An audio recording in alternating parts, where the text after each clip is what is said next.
think we are groovy.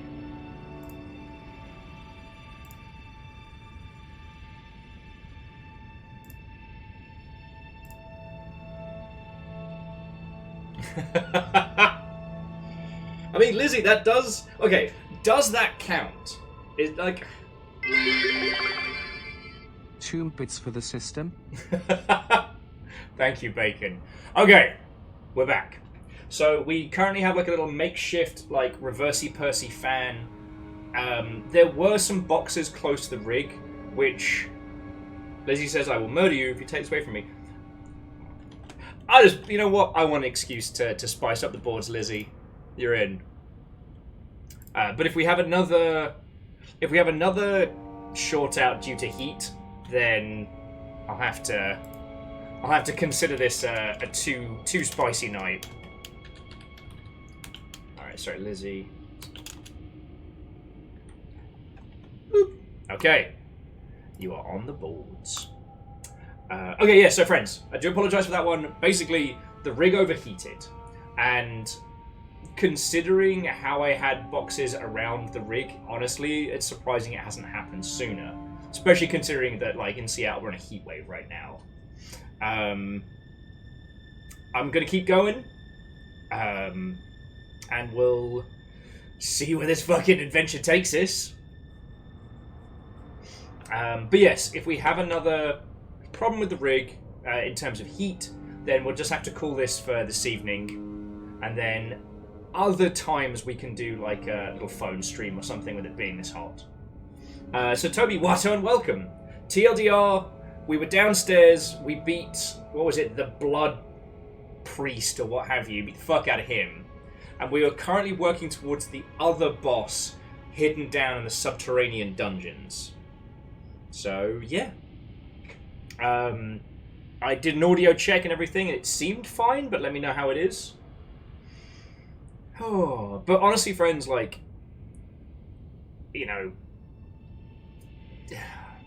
I'm not going to stress about numbers. I'm not going to stress about, you know, stream problems and whatnot. I really enjoy playing Elden Ring, and I love hanging out with you lot, so. Oh, Toby, we're in Elden Ring. We're just in the sewers.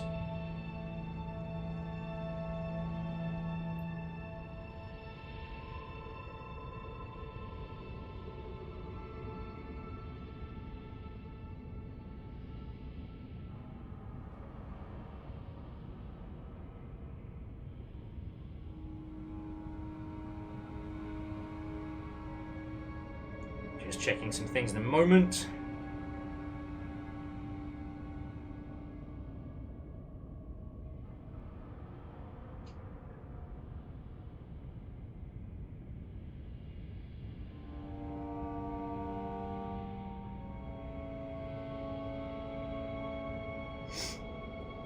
Okay.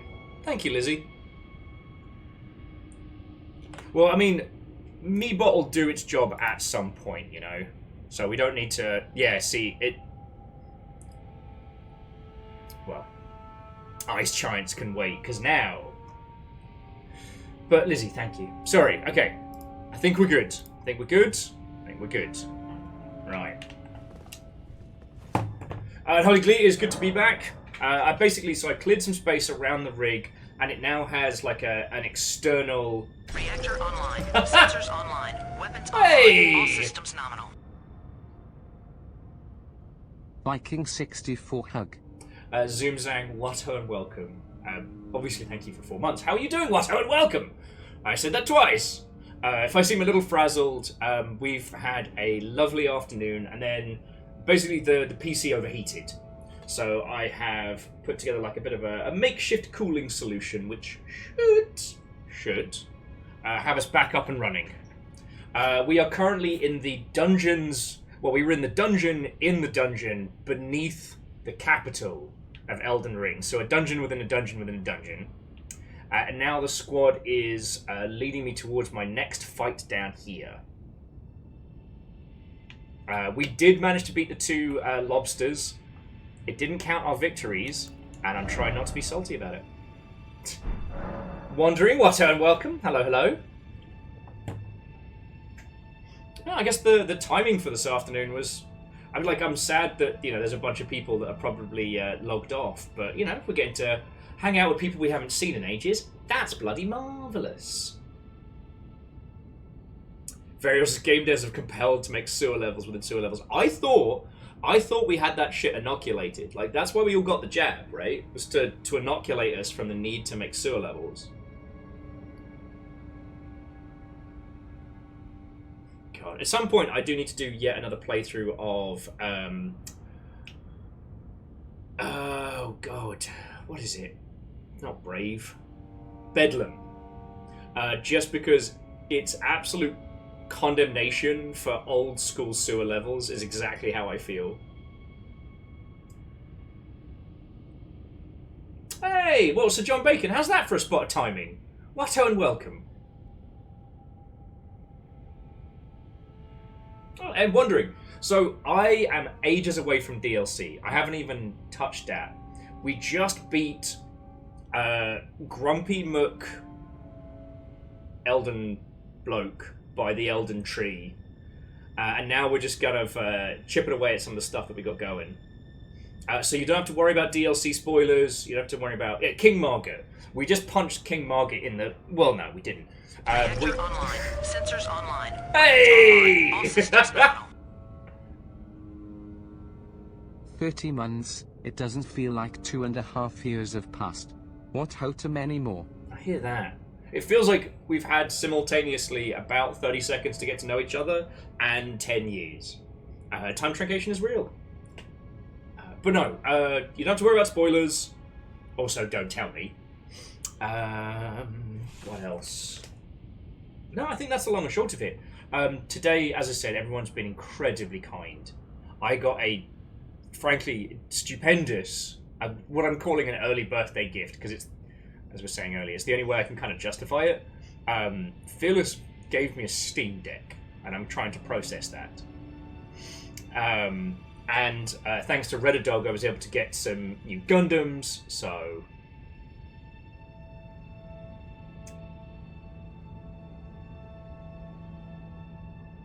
They call him Will DL No C. That feels like a bird.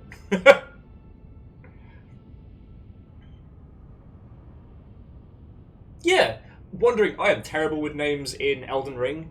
I got pretty good with names in Bloodborne for a while. I'm not great with names at the best of times.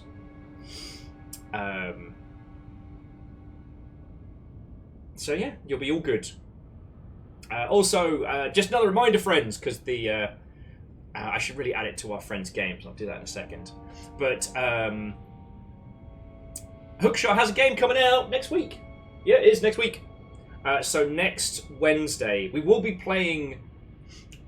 We will be playing Elden Ring next week, but next Wednesday is going to be for the launch day of the Sacred Acorn, which is a cute as hell, like, I don't know, what was the turn of phrase you used, Hookshot? It was like Soulsian-inspired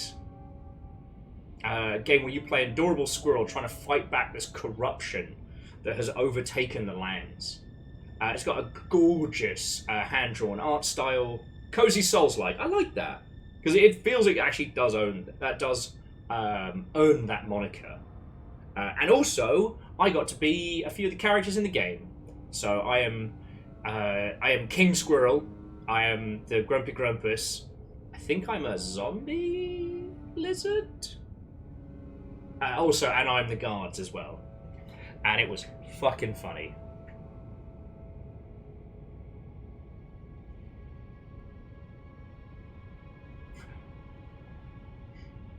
I'm a zombie bunny, a king bunny, and 2 guard bunnies, plus a grumpus.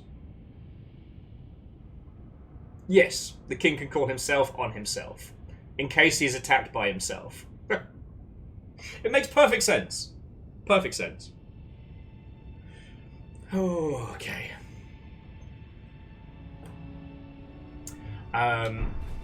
So let's see about where we can head next. If you'll... I think it was Legend, you were deciphering the maps. Because as I said, we just did the catacombs inside of the sewer dungeon. And I know we unlocked some stuff over that way. Oh, you're lost as well? Because I fought the lobsters down there and there was nowhere else to go, and that's when the PC overheated.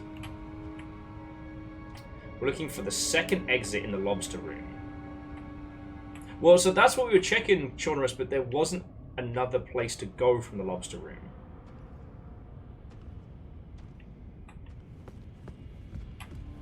Oh, no, sorry, DJ Coyle was saying they have concluded that bows in Elden Ring are unfun. That's a shame. Because they managed to make so many of the other less fun weapons super entertaining.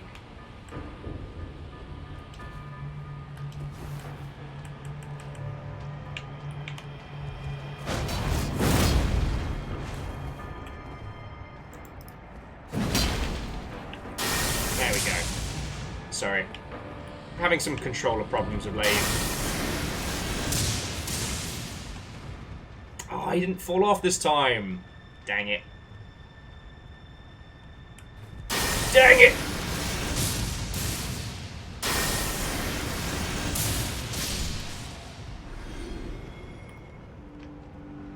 Hey, no, Shaunarus, I am in no rush, friend. So take your time. I can just wail on some gargoyles until it stops being funny.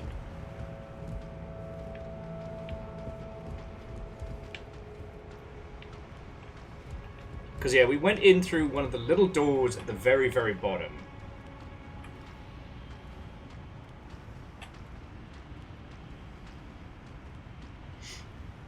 Moose was adding, honestly, with the time... A lot of the time, bows are basically just putting an extra tool in the toolbox for dex build. That makes sense. I just, like I said, I noticed with this, they went out of their way to make the kind of builds that people don't usually spend a lot of time with fun. Like, they kind of... Like, they decided that everybody was going to get to have something fun in the toolbox. Because, you know, there's a path further down. I did! We did a lot of pipe running around that way. I had Shaunarus leading me through the sewer maze last week, and it was a lot. I do see the hole in the pipe, so me and Shaunarus did a kind of like a Adventure Time exploration through that. So it's not in the lobster room, it's above the lobster room. Okay.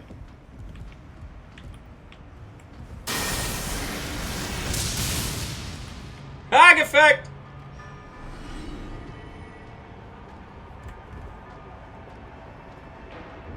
Go back to the first site of grace in this area. Okay, that is here.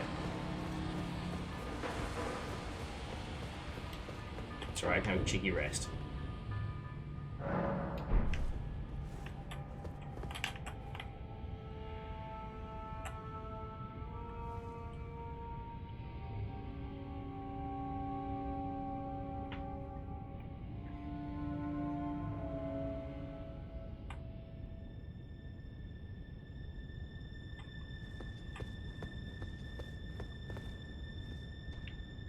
But DJ Coyle, I find that fascinating.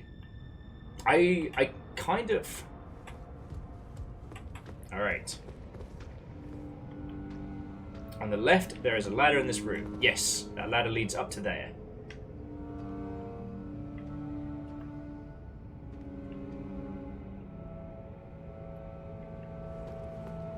It's the old gotta get up to get down. Facing out from the first site of grace. Or do you mean the cheeky little ladder down that way?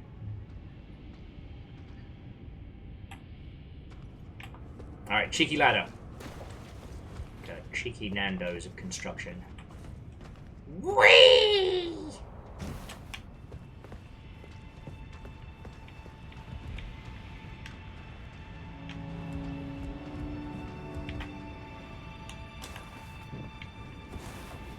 Pipe down there.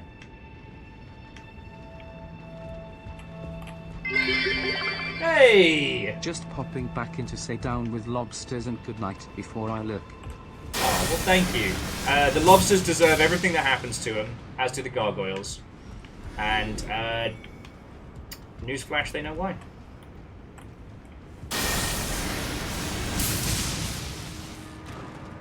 Okay, so the pipe maze that started with jumping onto the pipe. Do you remember how to get there? Oh yeah, no. That's where we were just a second ago.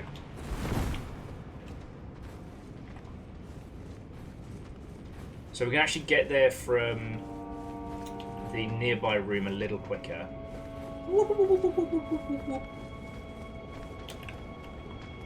And I get to crush this guy again, which never stops being funny. Oh, sorry, PVS, where are my manners? Thank you so much. We shall slay lobsters. In your honor, Yal PVS, we shall. So we come down here, and this guy's like, ooh, grumpy. And then we sneak up on him like, hey, what's up? Bad times for you!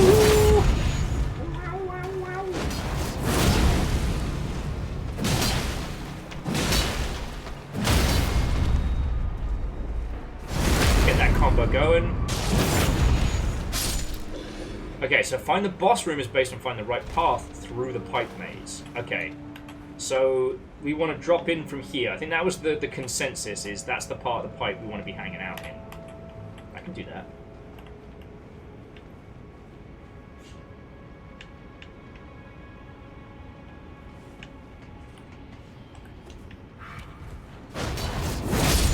Fuck that guy. He knows what he did. When you drop into the pipe, turn left, and follow the rat. Get left.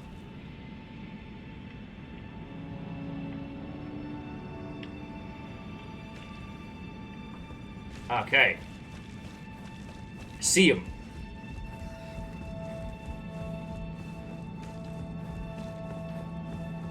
Fuck! I'm so fucked. Well, two can play this game, you little shits!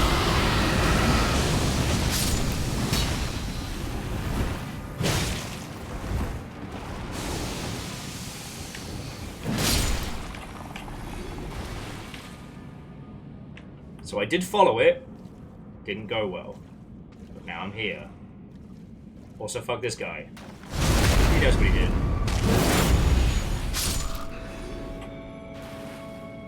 Oh, just a quick question. Is the desktop audio super loud, or is it just me? Because what happened, and one of the reasons why I wasn't able to jump back, was because it decided that all the updates that I was going to do once I was finished with work, that it was just going to do all the Windows updates back to back to back.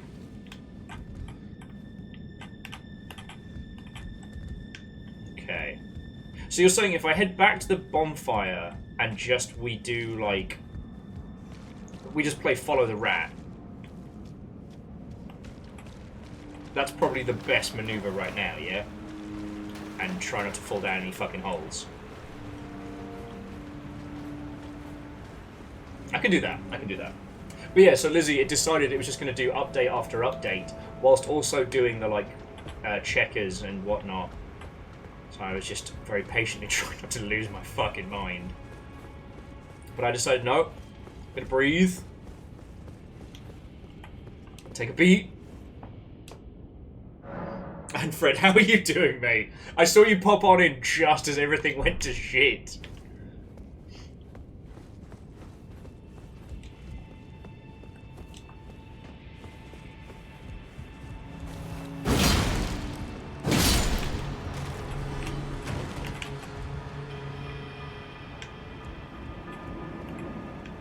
Oh, yeah, no, so Fred, that's what I did during the break, is I've got like a small kids paddling pool. And I've just got the PC just floating in it. Like, that's safe, right? That's safe. That's fine. Let's not even worry about it.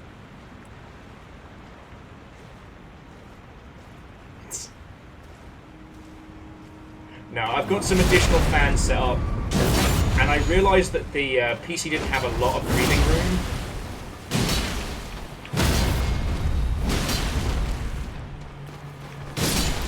So there's more air circulation and there's better airflow now.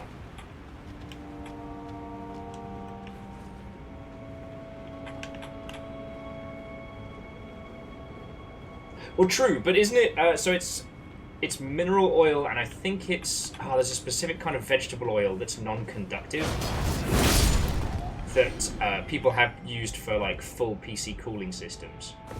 All right, now we follow the rat. I've got to employ the fucking claw. Okay, here we go. There we go. Ran the wrong way. You're right, buddy. You're okay. Ow! No, keep going! No! Friend! Stop attacking! He's a friend! Fuck! Alright, well... we know it's this way, somewhere. Can't believe he bit me. That guy says do it, jump down there. Looking for a room with an elevator. Seek down. Now, do I want to follow Big Rat? Or is that just going to get me in trouble?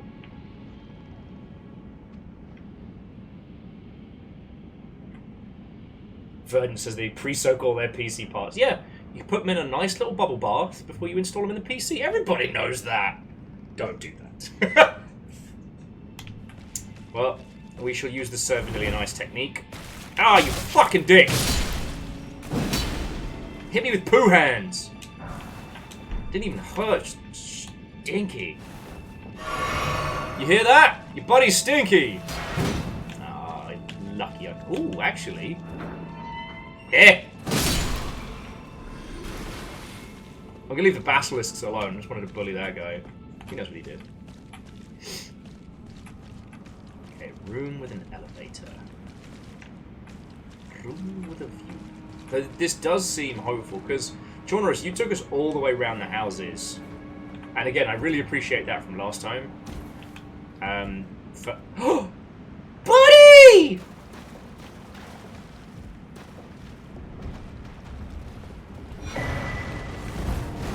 Oh, not friend, not friend!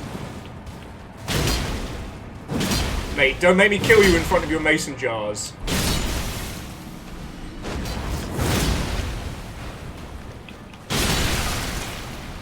Oh, that's so meaty. I hate it. Okay, so it wasn't Alexander. Because we haven't seen him in fucking ages. Okay, elevator found. Whee! He wasn't our buddy. Oh, there's the twisting maze. We did a little bit of that earlier. But obviously there was no way we could go down from there, because...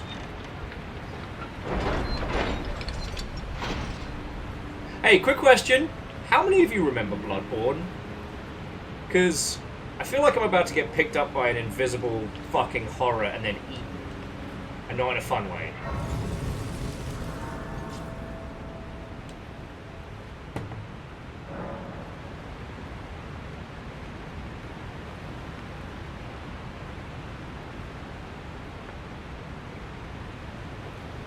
What's a Bloodborne?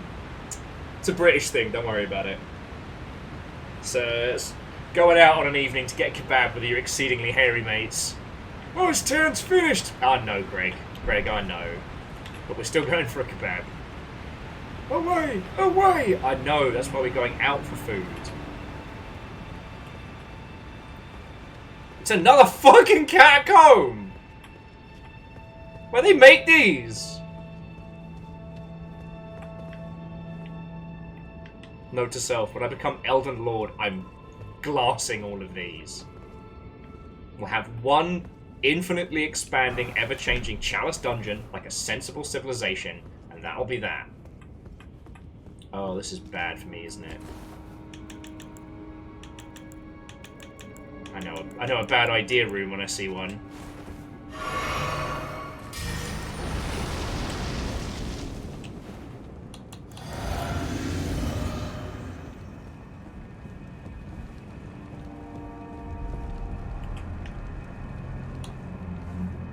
Hey up, Mug! Ow! Fucking hell! He's saying you will get the bounce here. Oh, he's got stanky fire blood and all. Well, enjoy dealing with my dags when I cast Stinky Breath! Alright, Stinky Breath, not as effective as I was hoping. Stinky Breath! There we go. Reload! Oh, you missed me, mate. Hook! Now he's really pleased. Alright. Ow! Okay. Puppies, you give me a 1-4. It's time for a spot of lightning, methinks. And maybe some madness. Oh, he blew up my face! Ow. Ow. Alright.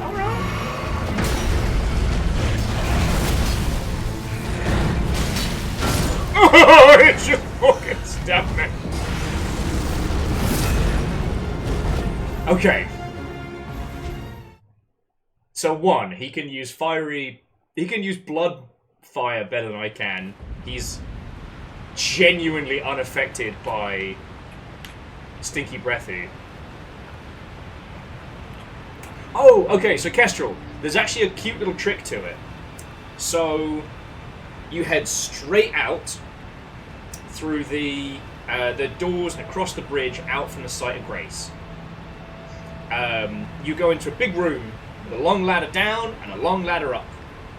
Kill the big horny dude at the bottom, head up the ladder, keep an eye out for the gargoyle, he's a jerk. And in front of you, you'll see this brass sewer tube. And there will be an entrance in the top. Jump down. I think you should be heading forward at that point, and then heading around a little right corner. You'll see a rat.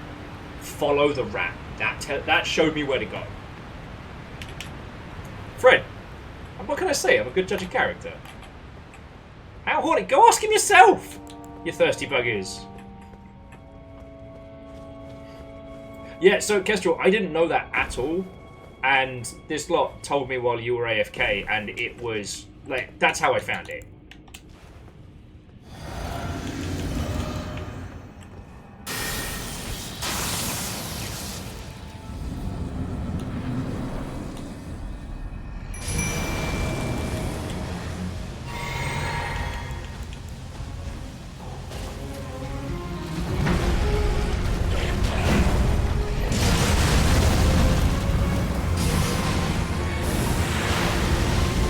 That's just fucking rude, mate. Fuck him up, puppies.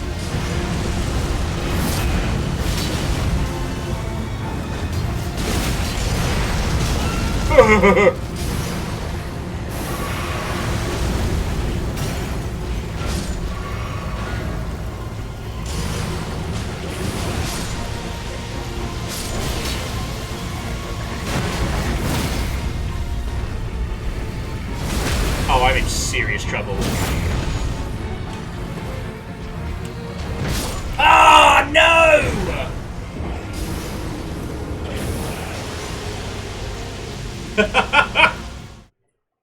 Man, the fact that he needed to piss on and set fire to my corpse after that. What do you think I was using Kestrel? Fucking budget Schwartz.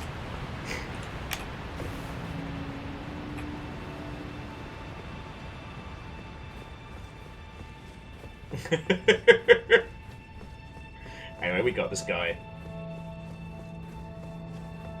I gotta not back off when he starts doing his his wet magic nonsense. I don't think Stinky Breath did anything.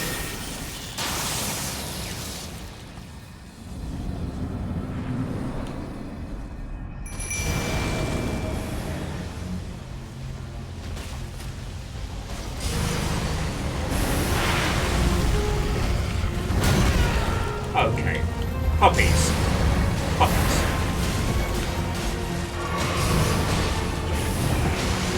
This guy cannot take a beating.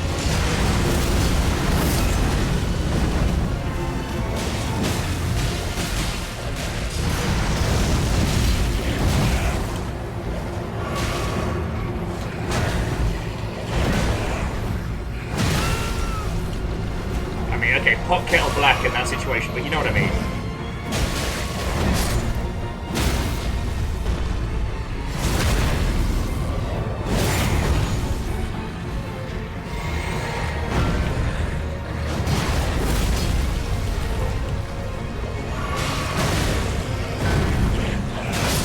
Oh, you fucking dick!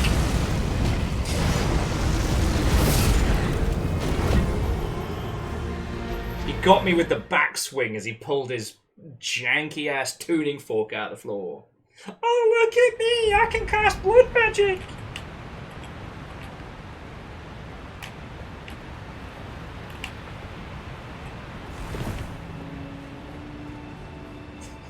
Fred was saying, so you're saying stinky breath stinks in this encounter. I think this guy just seems to be able to...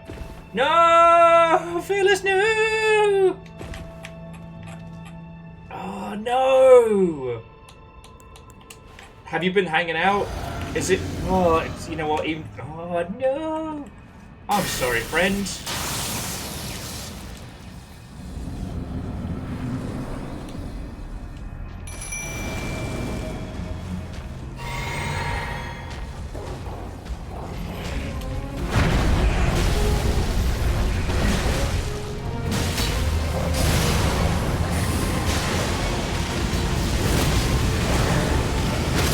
Oh shit, the bed! Okay.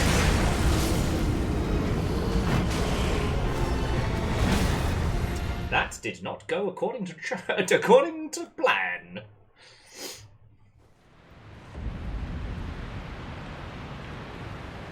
Yeah, well, a poor bugger.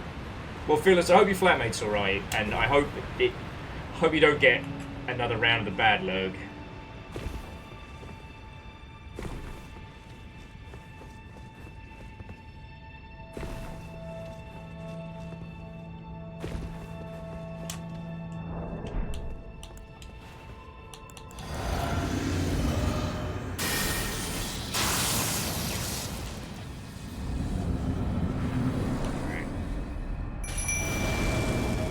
Give my puppies the chance to distract him.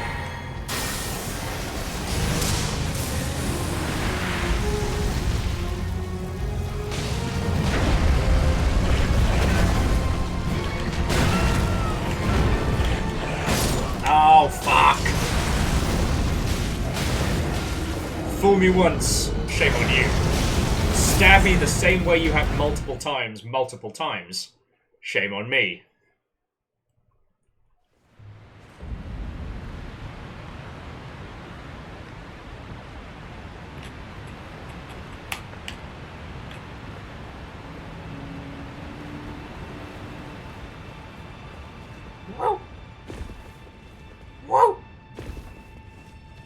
Someone reminded me of how bad the boss runs used to be back in Dark Souls 1 and Dark Souls 2, and I was reminded of what we have been spared.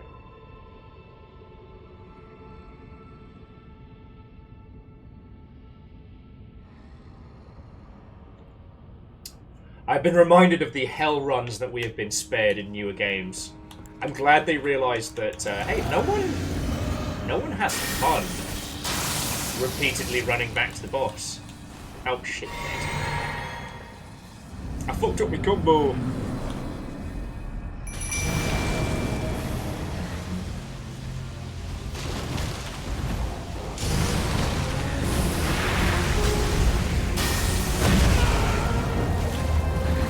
He wins that encounter.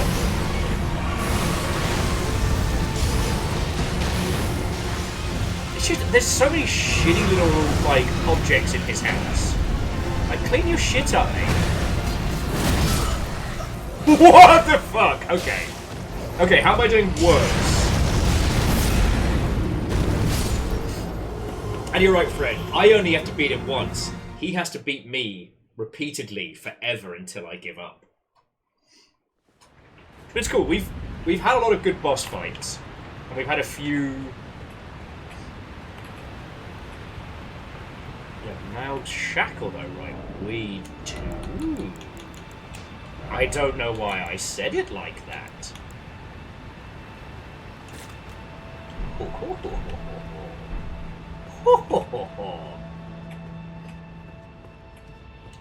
Yeah, and all the furniture, Kestrel. Have you seen any, like, fancy fucking pots and pews going on down here? Like, just the sheer cost of IKEA trips alone after every one of these. Okay.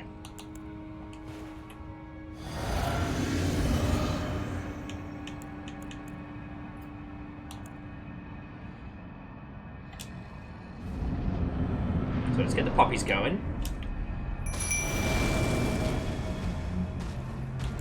Trinket. Hey, Greybeard, good evening. And now, let's give it a shot. Stinky Breather!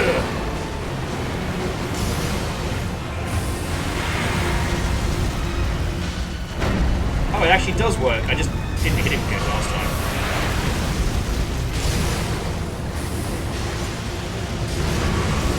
Stinky Breather! Oh, fuck.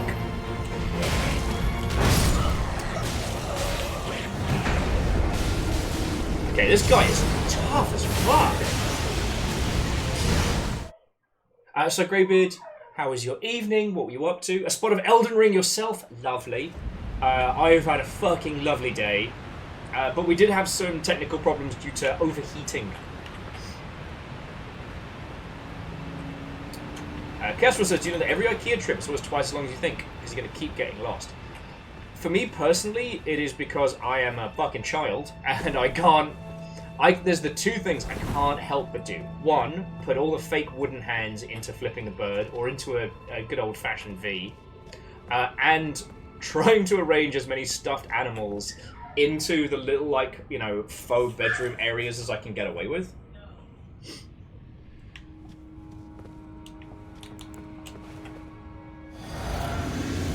But yeah, so...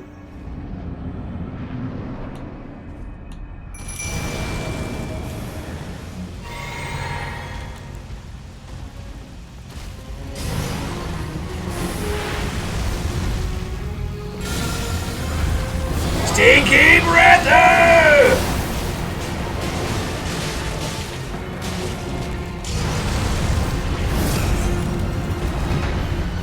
He weirdly reminds me of the Beast guy that we've been dealing with, the Beast Priest.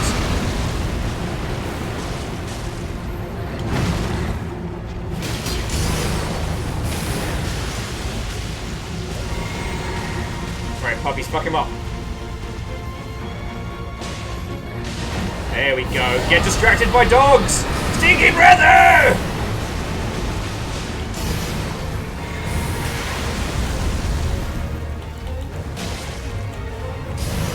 I take it I can't just fucking spam him with my,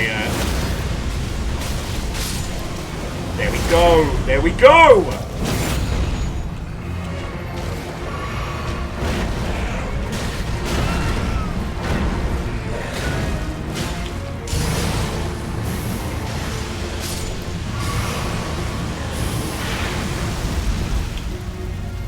I know you won't, mate.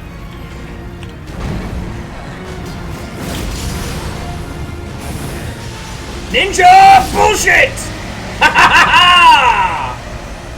The power of anime and fuckery compels you! Ooh, blood-feued talons. Probably could have... Again, probably could have phrased that one better. But... in the words of Kermit the Frog, I did it my way.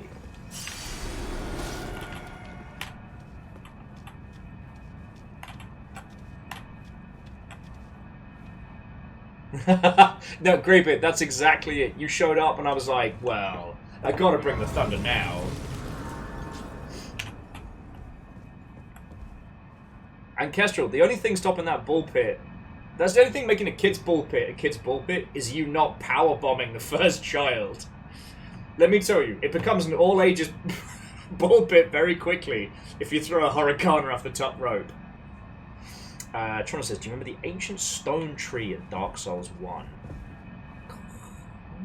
I will say, this is definitely the lowest roots we've seen of those dead trees. Like the little root nobules.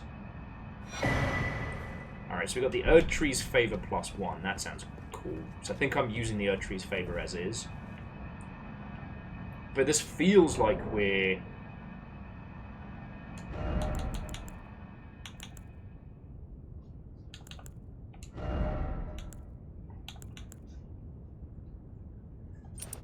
to see it. Hello, baby boy. Oh shit! Yeah, no, big throne. I was so focused on that. Treasure ahead, then seek the door. Lyre ahead, praise the hidden path. Try attacking.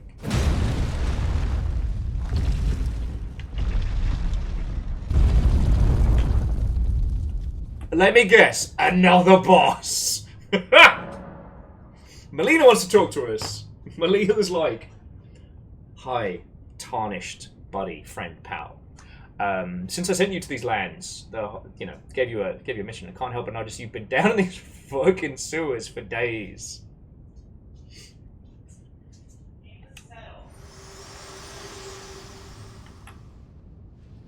If you intend to claim the frenzied flame, I ask that you cease. It is not to be meddled with. Where? It is chaos, devouring life and thought unending. Where? However ruined this world has become, however mired in torment and despair, life endures. Births continue. There is beauty in that. Is there not? If you would become Lord, do not deny this notion. Please, leave the frenzied flame alone. Sorry, the reason I started laughing was because Kestrel immediately yells, "Metal! Metal! Let's metal, metal, metal!" To the numbers, perhaps when someone says don't meddle, we should listen. This face.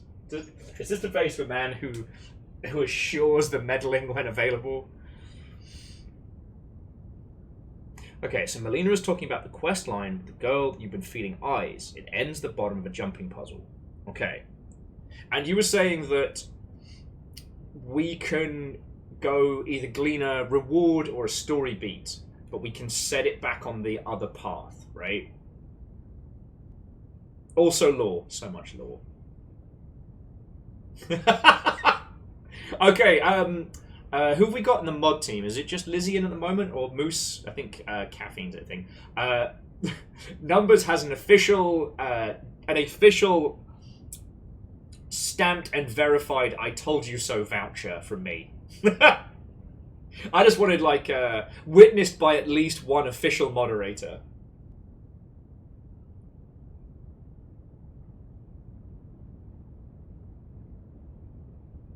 But yes, so what you all were telling me is that we can go do that. We can explore, and then we can unfuck it. So we get the lore and we get the experience, but we can still continue with... I mean, let's be honest.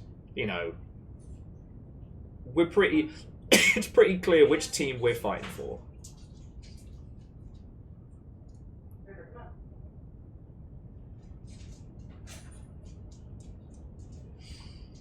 Ooh. How much did he drop souls-wise? Shall I turn your runes to strength? Let my hand rest upon you. For but a moment, share them with me. Your thoughts. Jesus, he dropped 100,000 runes. The principles you would follow.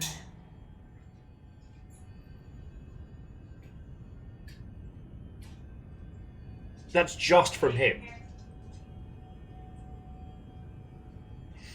So Chora says, if you enter that door, so if you're sure, then you lock yourself into the Lord of the Frenzied Flame ending, unless you follow a long, hard, difficult quest chain that involves an item during an optional boss fight. Oh, Chornerus, that sounds fun. And Kakazi says we can sort of unfuck it.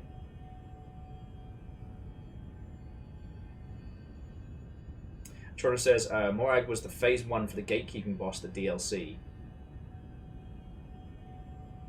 All I'm hearing is that if I walk through that door, I will have to do more... I will have to play more Elden Ring. Like, I'm not hearing a downside, friends. I've yet to hear a threat.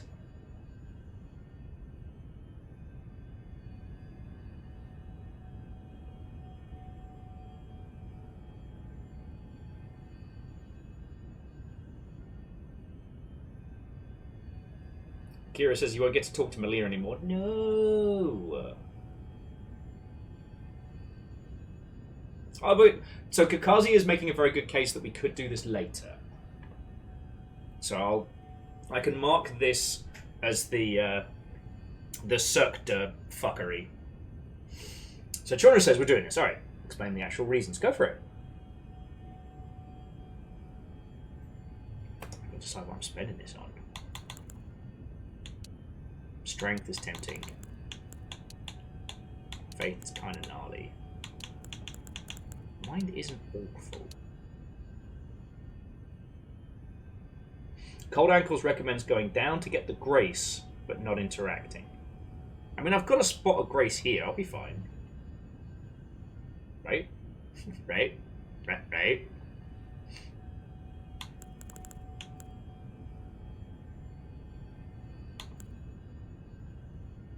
So Greybeard, welcome back. I want the one below. Okay. Well, I can go get that in a second.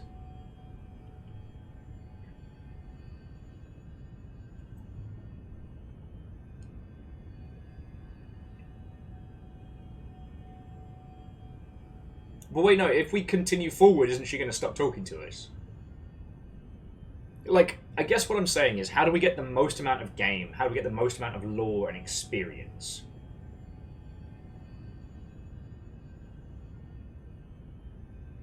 I know I'm asking you all to say a lot without saying very little.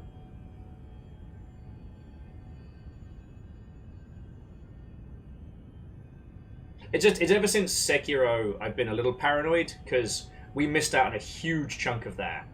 And I still remember getting very, very upset because no one said anything until the credits rolled. And then someone was like, oh yeah, you know there was a whole section, right? I was like, the fuck? Grab it!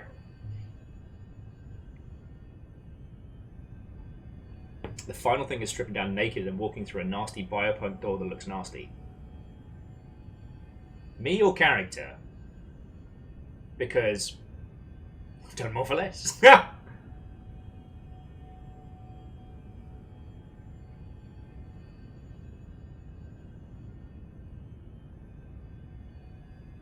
So what you're suggesting, friends, is that we progress forward, we do the jumping puzzle stuff, and then go no further.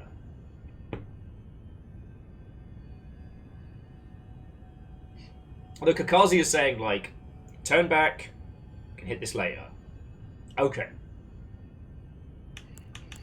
You know what, I haven't put a point in strength in a while. I haven't hit somebody so hard they fucking died in ages.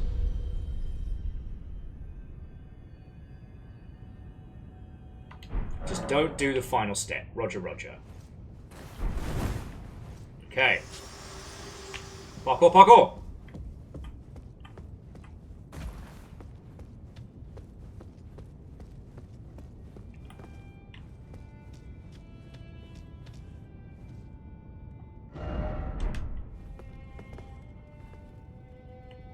Sadness ahead. Oh, Jesus fucking Christ. What the fuck? Ah, Elden Ring. You scamp.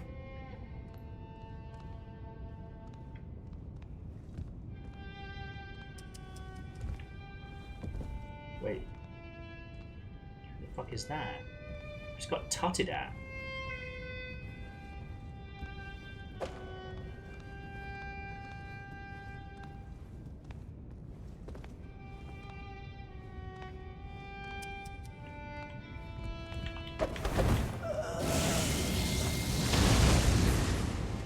They have the madness flame!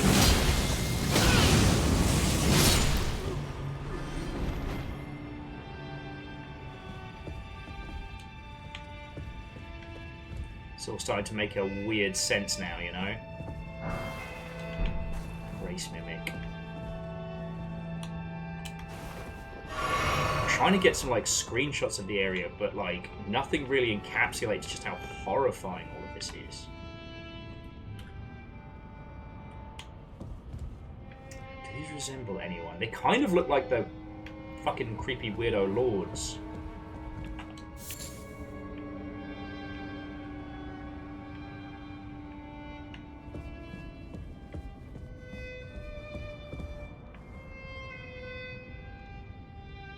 It definitely sounds like...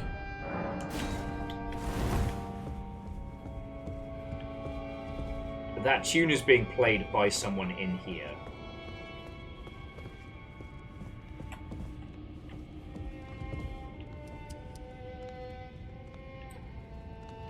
Wait, these are the roadside merchants. Is this what fate awaits them?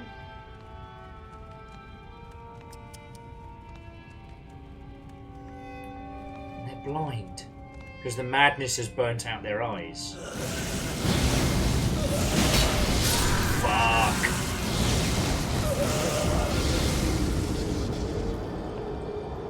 Fucking hell, they... So Greybeard says there's an NPC quest that ties into the first cellar you meet the church. However, that NPC quest line was cut. Oh. Yeah, you know my thoughts on stuff that doesn't make it into the final game.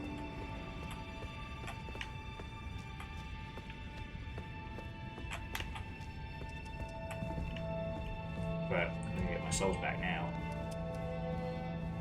So this is the fate that awaits them. All I can do is make it as quick and painless as possible.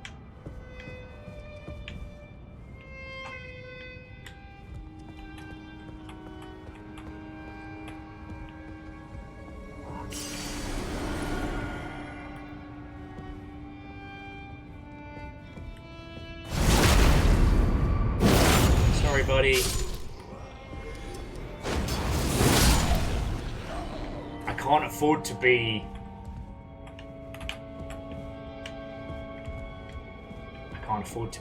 calm. Enemy required ahead.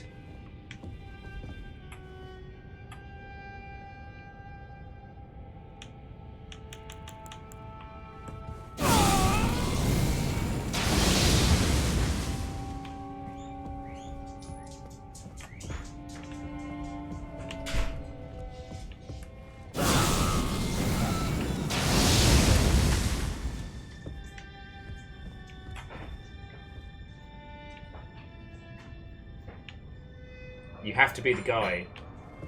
Oh, it has to be the NPC fire. Alright. You know what, friends?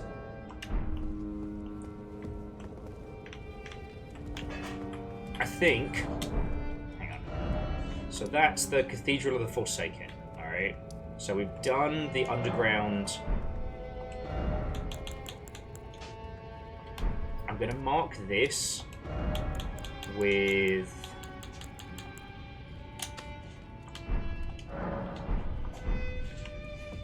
I think we should come back here later. No, the tune is heckin' cool. I don't know. I think we should come back here later.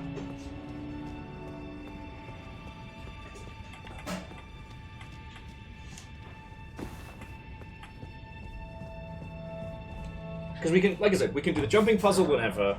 We can come back through here.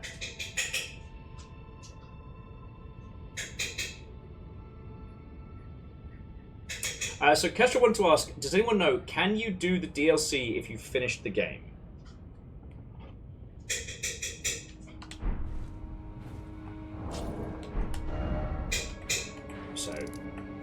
So, let's head back to the round. Whew. So yeah, so we've basically been giving her the tools of madness. The villages that we've seen claimed by it. God.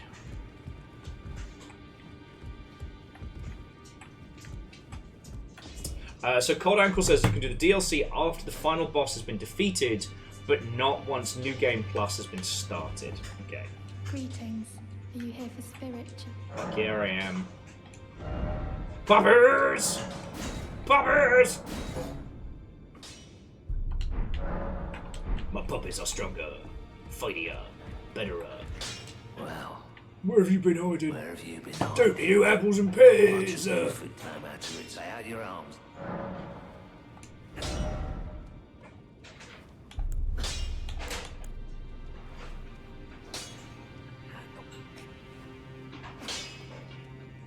What did we get? Oh, we got a bell to hand in as well. Okay.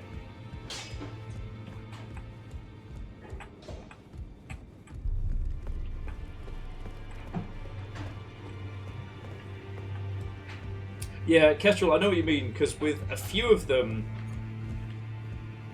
you needed to have... Was it either 1 or 3 where you still needed to have not done the final battle? Might have been 1? Yes.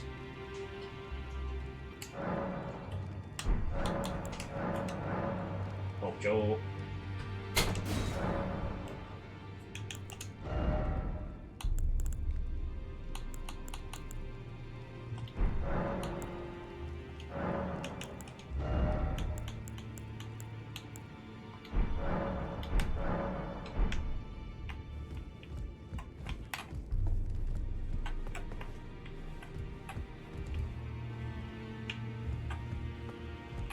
Okay, I'm getting a lot of information all at once here, so we're going to take a breath and a beat, just while we get everything together. There are bells out there to light by smithing stones from that shop. Yes, we've gotten quite a few of those.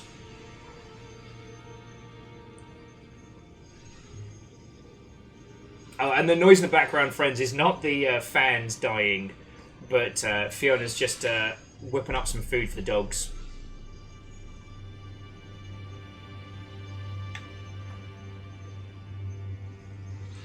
Using a food processor.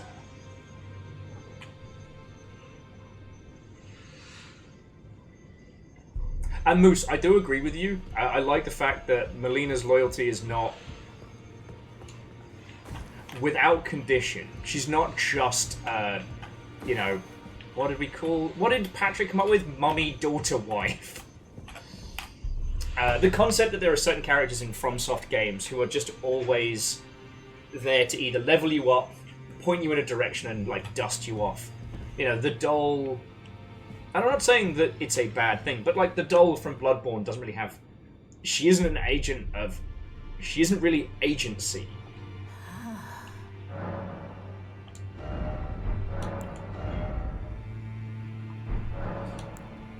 How do you burn thorns? You must find kindling.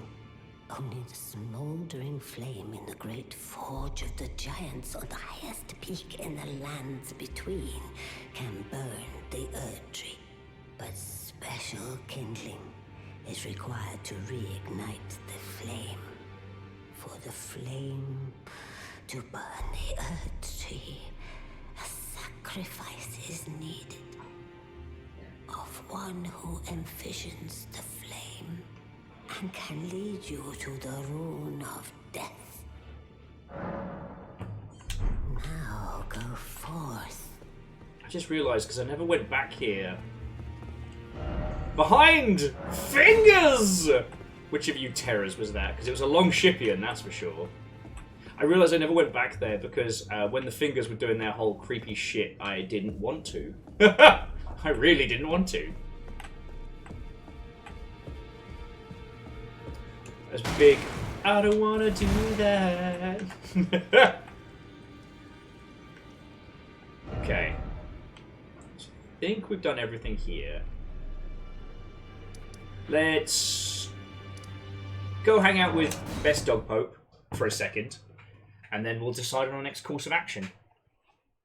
So, okay, so Grape Lady, that is the end of her journey down there, and it's obviously going to be something sad and fucked up. What else have we got? We've got Alexander. Ooh, there is that, the duel to get into the pot arena. Maybe I'm finally strong enough to take those fuckers on. Do you need anything?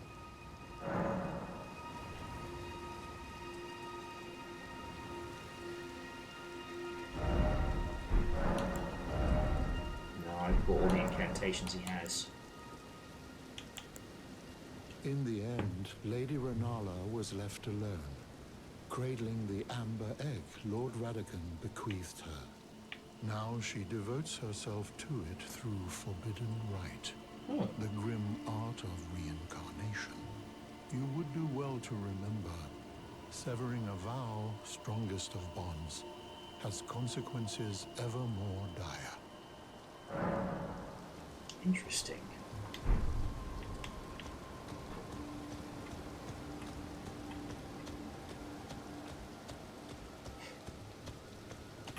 He's just so happy to be here. He's just a little topop.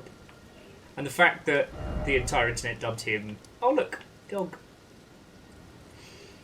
Okay, so yeah, I'm trying to think of other characters. We had Sir Weebington and the quest for his wife. He's dead, but we did avenge him. Let's see. Oh, we've got Morag's Rune. I don't know which of the towers we were supposed to go to for that whole rigmarole. And we do still have the War Dead Catacombs. I actually think we did Dragon Barrow, but I can't remember. But yeah, so over here is... I forget what the reward is for getting past Big Pot. We have to do 3 random PvP fights. And I think I'm ready. Like, I think I'm ready, coach, put me in. But I've said that before. And yes, I believe now, if we head... Where was it? Yes, this way on the rolled route. That takes us up now to the Land of the Giants. We've got a couple of kills to make. Oh, Hindle. Either good morning or good evening, depending on time truncation. Watto and welcome.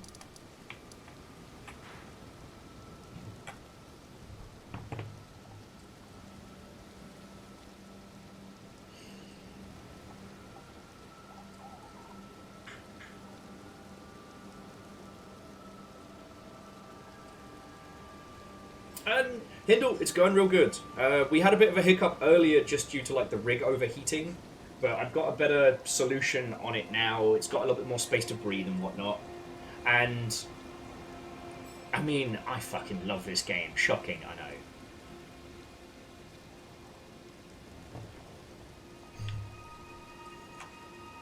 I feel this is those bits in Memnol where I'm desperately asking you lot what we should do next because I'm overwhelmed with the number of good choices we have.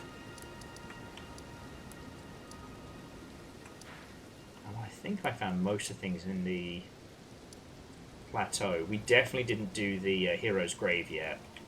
I think we already fought the minor Erntree battler. Oh, we cool. That sounds lovely, Hindle. That sounds lovely.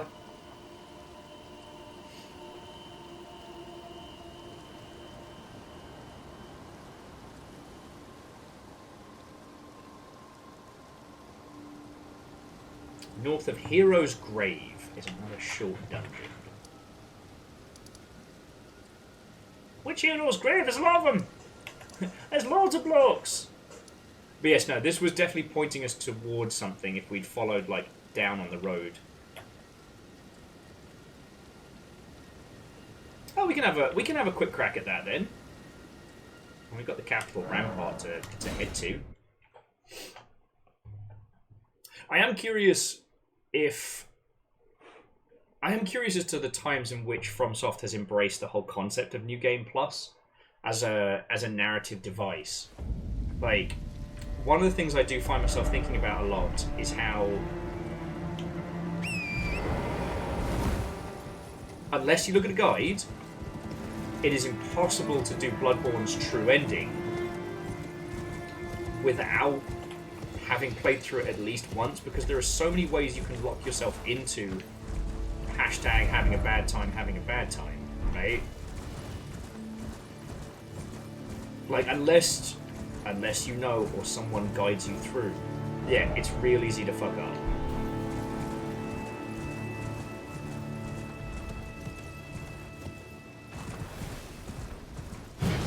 And, like, I think that's fine. It's a discussion, it's an intellectual discussion, really, of whether or not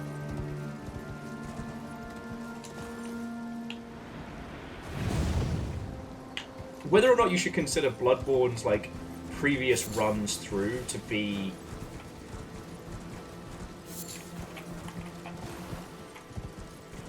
like part of the story.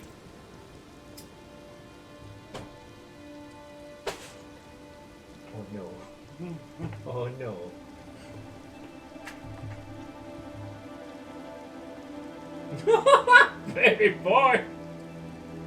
Drooling so hard he was mucking spit bubbles. Would you mind putting that in general? Oh yeah, so I got the fan upside down on here, so that's what's keeping it cool. And also there was a couple of boxes right next to it, which is where it was... Nah. Thank you for sharing that with me. It was a fucking adorable picture of the baby boy. Fiona's going to throw it into general for you lot. Alright. What's up, big nerd?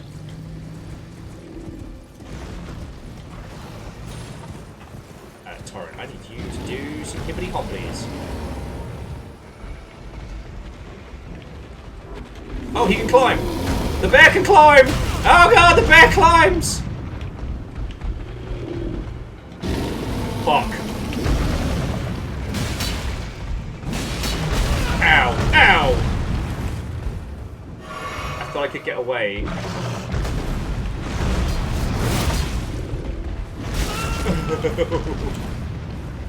Come on, do that again! Do it again! Come on. Ah! Aha! Goop stab.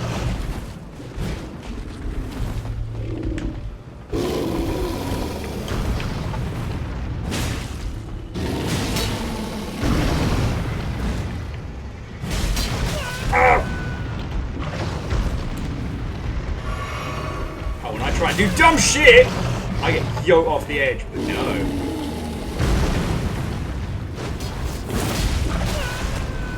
Don't fucking dare. He's daring! Did I not just say don't you fucking dare? Whoa.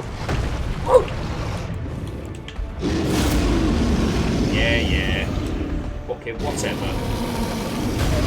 Oh, you did not! No! No, that's the bad way! I don't want to go out like that!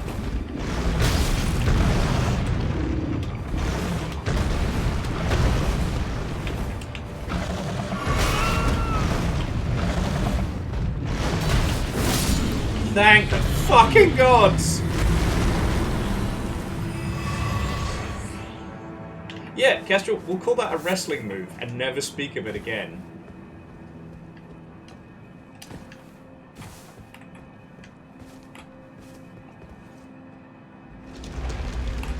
Never speak of it again. Great enemy felled. Oh, we got ourselves a side tune. Exactly, Verdon. Exactly. Oh, and Ketrel, good evening, Watto, and welcome. Hello, hello. Yep. Judica, that's from the previous tarnish that it ate and forgot to digest. Well, the old gods knew. That was not a good fight.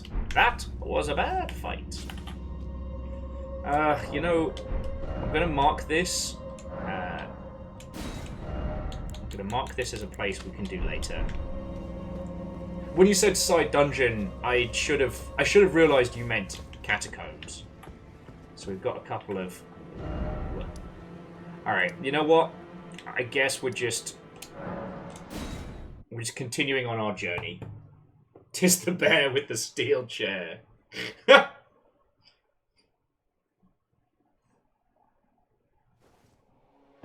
mean, If they were all Muppets, would it be great enemy felt?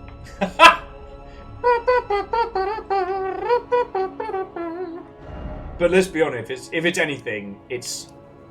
Wait, how do we get to... So the rolled route, we go through here. Oh yes, so we want avenue balcony. Sorry. However, if any game is going to have Muppets in, it's Bloodborne. Again. You know I'm right. Okay, so I think we did eventually go down into the area there. I don't think there's anything we missed down there. Yeah, we explored that one pretty good.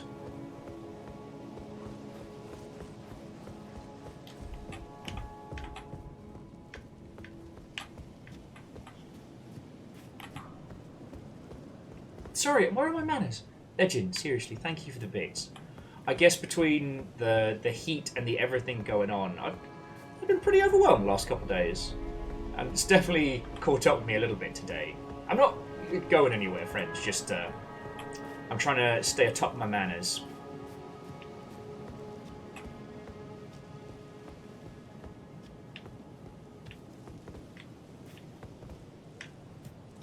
Okay, I'm not made of stone. It's really funny. Where are they?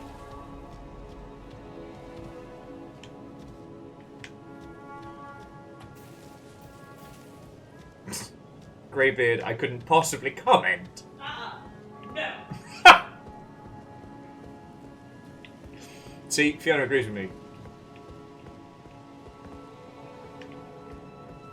Sorry, I was going to do Stinky Breath on all of the guards down the side roads, then thought, you know what? Nah. Wandering says, could any of you Elden Ring elders remind me how to unlock the round table hold? It's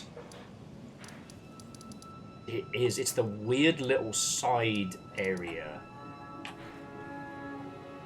If I remember rightly, it's... Because we went towards the Reed Finger Crone, we found a little side door along here, right? And that was it?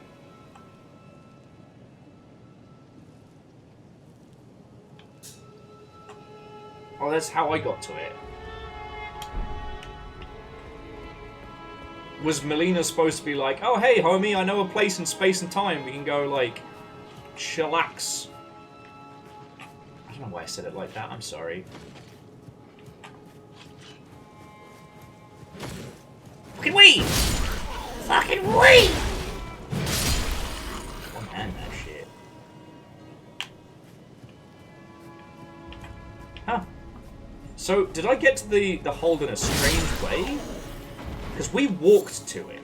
I remember that much. Oh, we gotta handle these ruddy priests, don't we? Ugh. Fucking dooting bastards!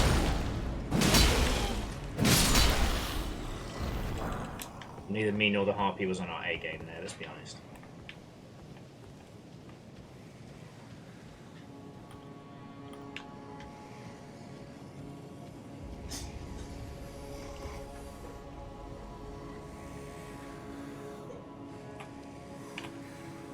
Judica, I'm sorry, if I have to think of it, so do you.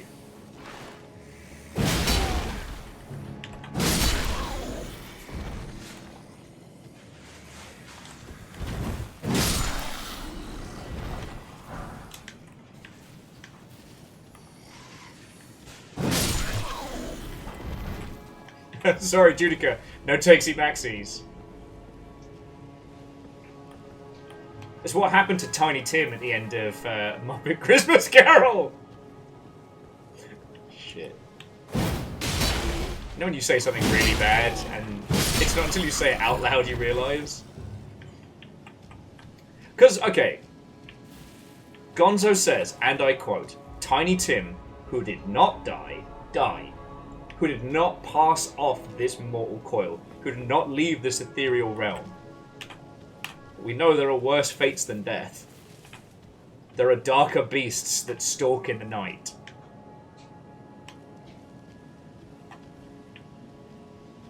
Bloodborne is weird. It is, and I wouldn't trade it for the world. Puppies, gonna need your help on this one.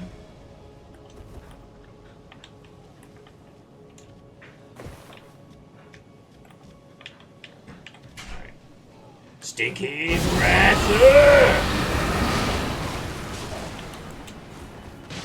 Should help a little.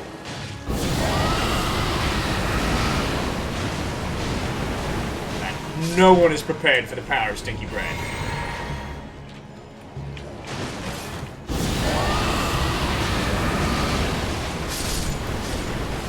Multi-kill! Look, say what you want about Papa Nurgle, but he fucking delivers!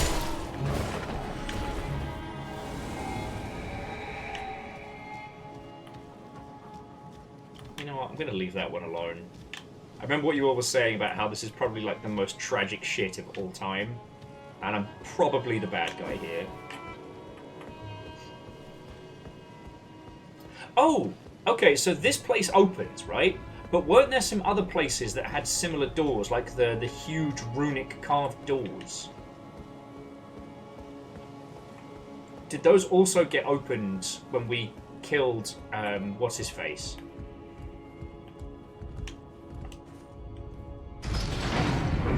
Okay, so it's just this one, alright. And, Hindle, what do you mean, lore hole? Bloodborne's dead easy to understand. Person goes for a checkup in Skegness, things go sideways. The end. Like, what else is there to know? Sorry, it continues to make me laugh that, like, I don't know if it'll be fully explained what the Tarnished are to me in this. Yeah, no, it's Blackpool. I feel like I bully Blackpool a lot. And, you know, if you live in Blackpool, you're already going through so much. Sorry. I spend a lot of time in Blackpool. It's not just me being a knobhead. But what I find really interesting is that in Dark Souls 1 and Dark Souls 3, who you are somewhat obfuscated, right? In Dark Souls 2, you are someone recently dead. But in Bloodborne, you are the clearest. You're a person that just fucking came to Yharnam because you have something that needs treating. They've got magical drug blood that makes you better and feel good. Like, who would sign up for that? Problem is, Yharnam's gone to shit by the time you show up. And you get recruited into this basically the special ops of the special ops.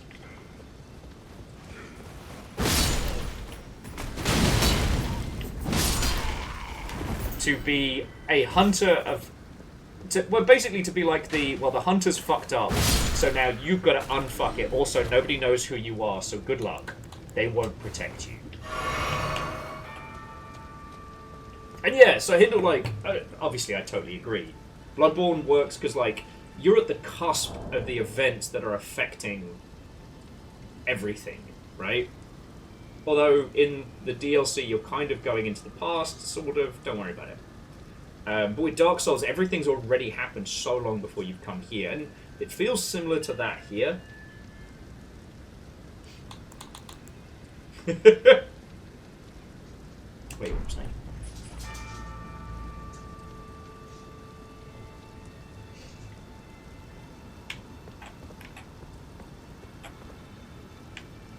Oh, someone was saying that... Oh, it was probably the other statues, but someone was saying there was a cute little bit of lore hidden in these statues. I was looking around to see if it was something I could spot.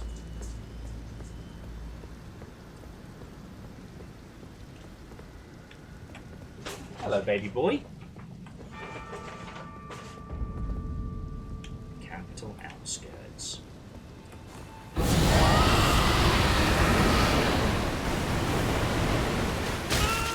Oh, fuck you, whoever that was. Fucking wanker! Fucking cheap shot bastard!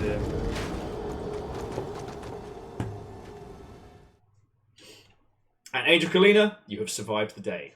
Well done. You know what, considering the fact that I tried to basically gas out his mate with, like, rancid rock... Ah, down here! Fuck. Damn it! Damn it! You're right, I wasn't paying attention to him. That's on me. I can't be mad. That was a good ambush. We do get to ride the elevator again, Kestrel, but we gotta go through all that bullshit to get there. A fucking wee. Maybe I can just run past.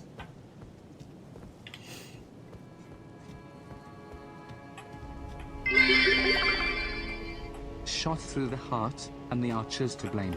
Being told you've died is getting really lame. Wait,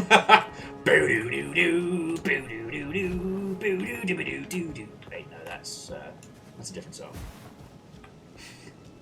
Thank you for the 500. You good, Amos? You just gonna keep knocking over the trash bag? Get comfy, baby boy.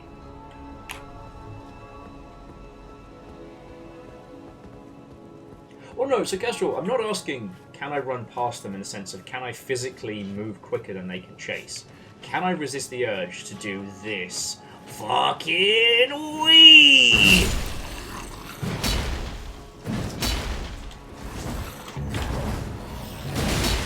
No bite.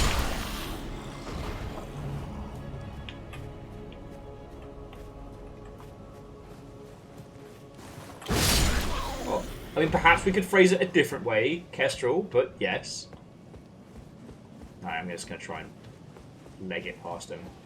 I do like the fact that in this one, like, stamina isn't 100% locked into all the time. So you can just sprint around the landscape.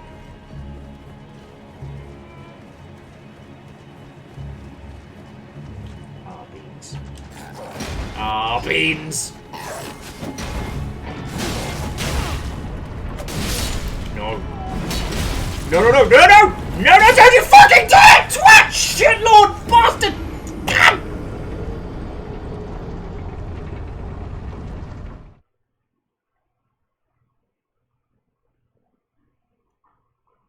Okay, look. There was a lot of souls on the line. They're now all gone.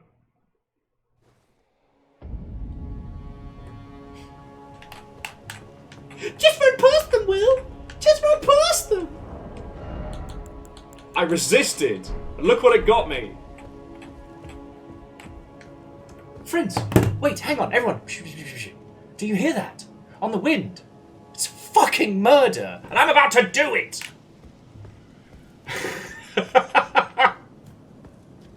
Actually, Raven, that did feel very Rainworld, I'm not gonna lie.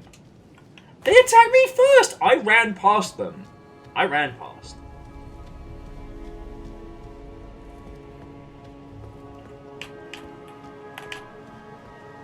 Sound of tilt. Amos, settle, buddy.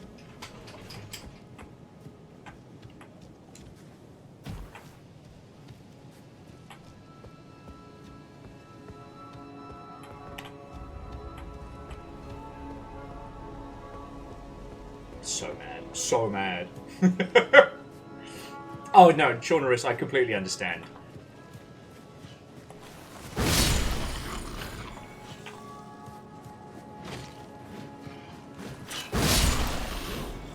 Exactly, Hindle. If you believe in yourself and you try hard, you can accomplish anything. Like murder. Remember, friends, use positive, reinforcing language. It's not that you can't murder every single one of these creatures in this area. Just maybe you shouldn't.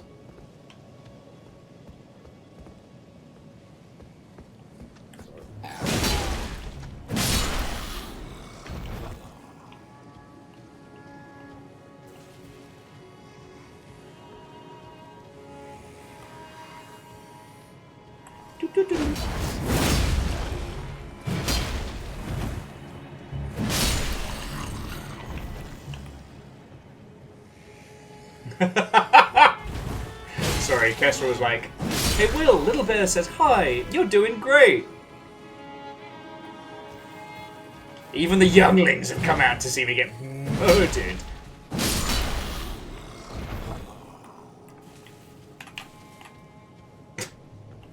I'll tell Little Bear I send my regards. And not like that, like, oh, tell Little Bear I send me regards. I meant that as a greeting, not a threat.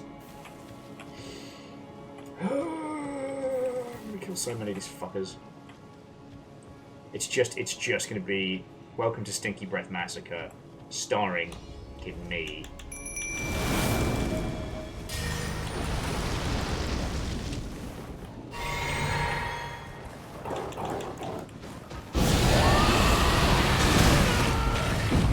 Wellity, wellity, wellity. Here we fucking go again! Fuck him up, dogs.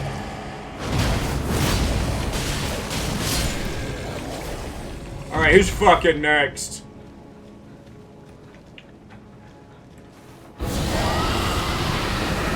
Chemical warfare! It's not illegal in Elden Ring! No Geneva means no Geneva Convention. Let's go. Hey, remember when I came by last time and I was like, oh man, totally gonna feel sorry for these fuckers. You took 20 gear souls and man, I'm not gonna give them back anytime soon!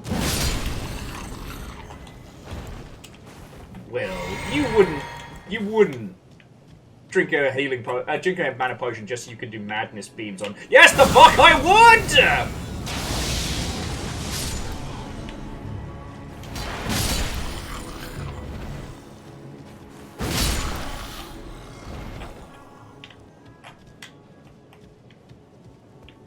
Do you hear that sound, friends? Sounds almost calm, peaceful. Shut up down there! I'm trying to have a moment!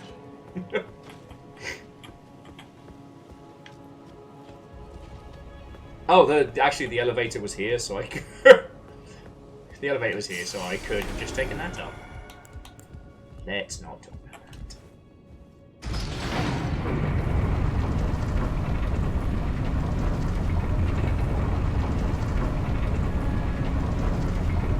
Kestrel says that they are not adorable when you're trying to stream, and they are pelting with stuffed animals. Nice work. Little Bear, just let me know your going rates for chucking stuffed animals at Kestrel. We'll work something out. I might have budget for mischief later.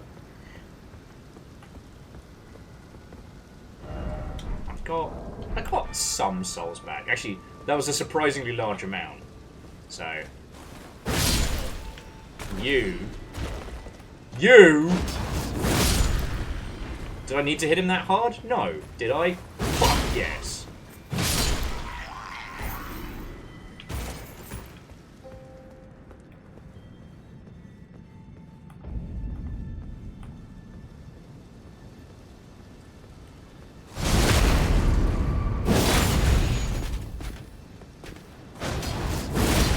Ah! How you like me now? Oh.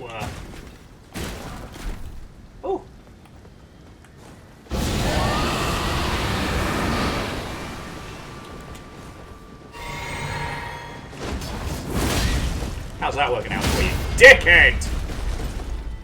Now get up so I can crush you again.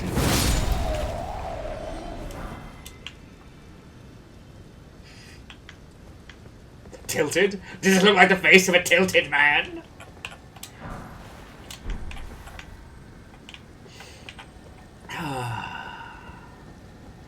Oh, it's gonna be a fucking, like... Knowing my luck, it's gonna be a God Eater, or whatever they're called, God Skinner.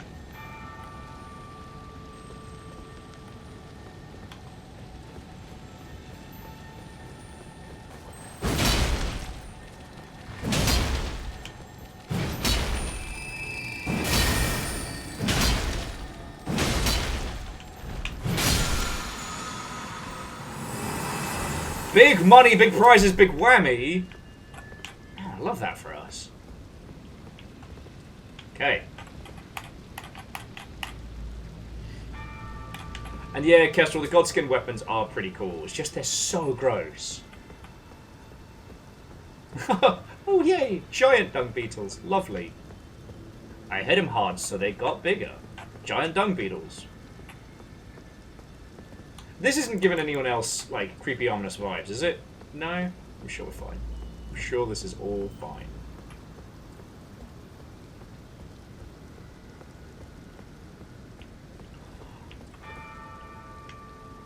It's just... Sometimes in games, you can know what a texture would be like. Like, if you've ever seen a Kezu in Monster Hunter, the God Peelers have the same kind of...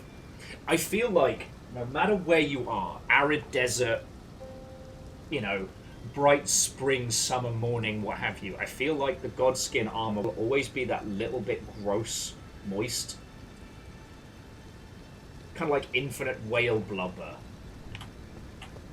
And I hate that I know how that would feel like texture-wise. This is a fucking bad idea.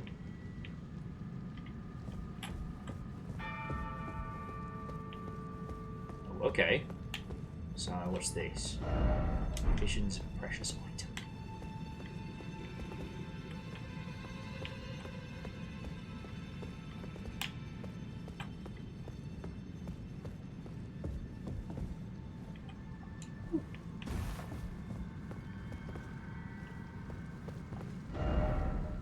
ahead, therefore prepare for rear.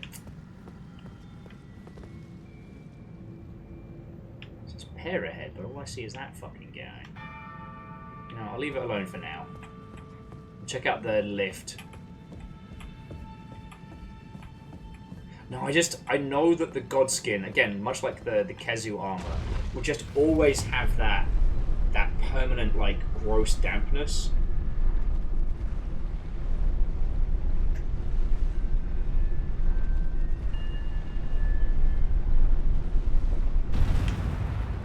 Oh, this isn't ominous at all.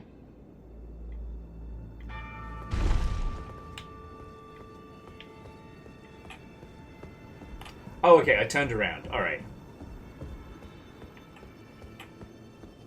Well, it's cool. There's a Sight of Grace here, and I could certainly use a refresh and a reload. And I guess this... Somehow we went down into the Forbidden Lands rather than up to the Forbidden Lands. But okay.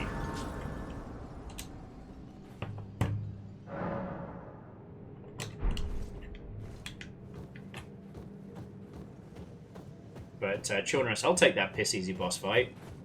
I've been bullied by crabs and bears and fucking lobsters. I'll fight a god and win. Godslayer. Crab fearer. Willow for God.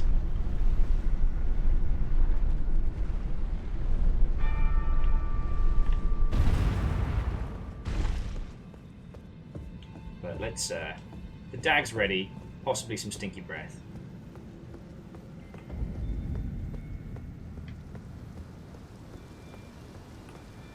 Hey, you bastards.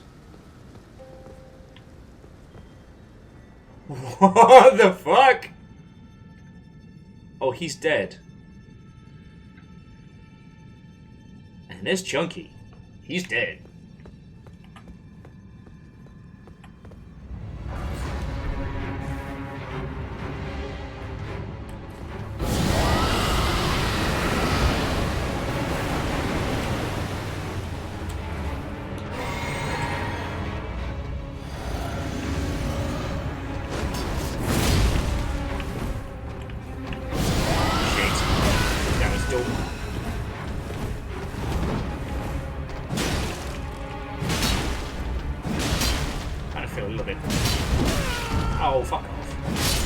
I kind of feel a little bit bad for... You know what? No, I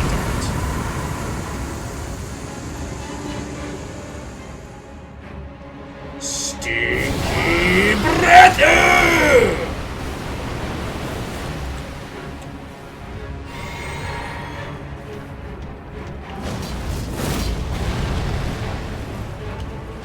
Alright.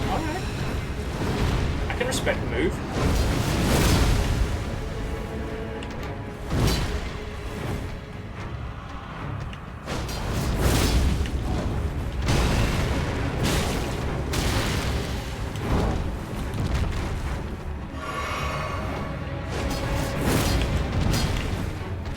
Okay, that was just embarrassing for both of us. We're both big sword users, mate. One of us should have hit the other there. I'd like my stinky bread, huh? Huh? Mine's not gold and shiny like yours.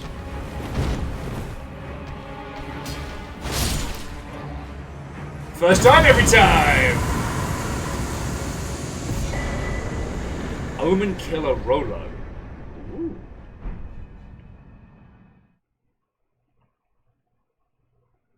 That was haunting. I mean, Greybeard, compared to the guy we fought down in the fucking church and the fucking lobsters, I think we handled that pretty bloody well.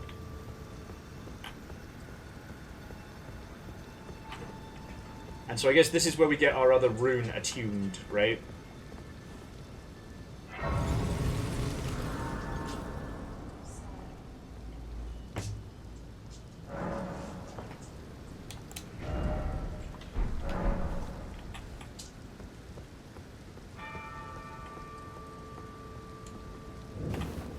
Oh, Kestrel, if I'm still going when you get back, lovely. Otherwise, have a great rest of your evening. And again, let me know Little Bed's going rate at like pelting stuffed animals at you.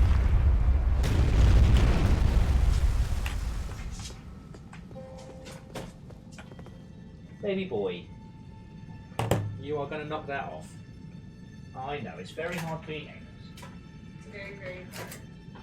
Do you know, actually, no one knows how hard it is being Amos? No, not even us.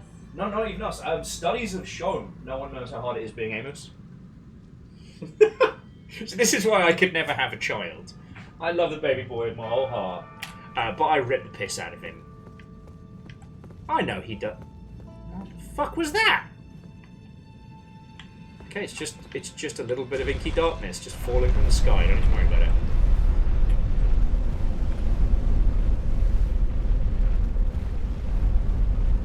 But I would definitely say that to a child's face.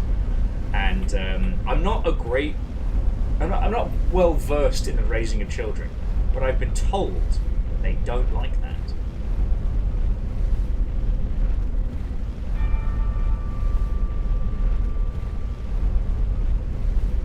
Jesus.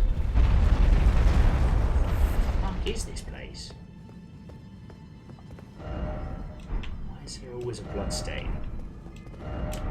Two different signs saying liar ahead, and why is there always a blood stain? That was one thing that used to amuse me greatly in Bloodborne, is that people would go to the weirdest places they could and die, predominantly using like the sword which draws out your own blood, or the katana, just to have their blood stain in confusing places.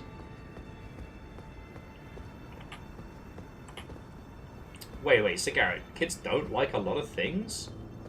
That seems really weird.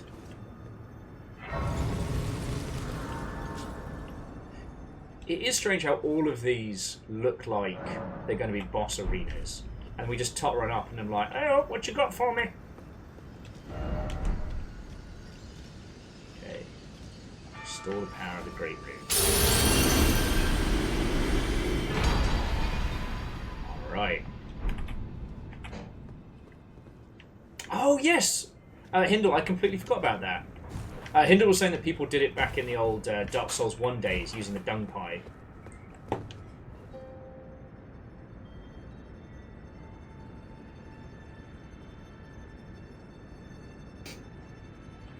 I had completely forgotten about that. Okay. So now, where is it? Great Runes.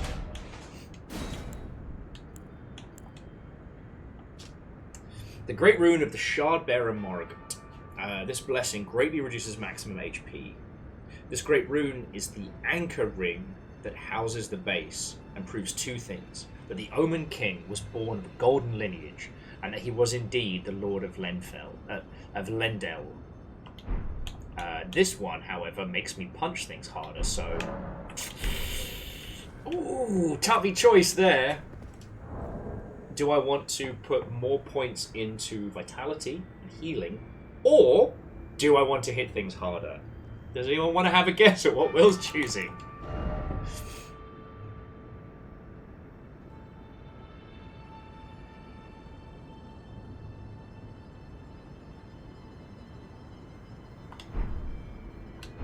Spoiler, there's no prize for this quiz. Okay, so we've done this one. So now we want to head...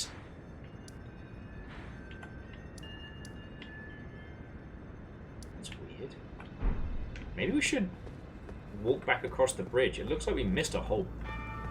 like, zipped past a whole bunch of nonsense. Huh. Children were saying that according to the Great Runes, it's pretty much Morrogats and Godric's that are two the best, and the rest are kind of less useful. Do any of them have any, like, weird quirks or anything like that?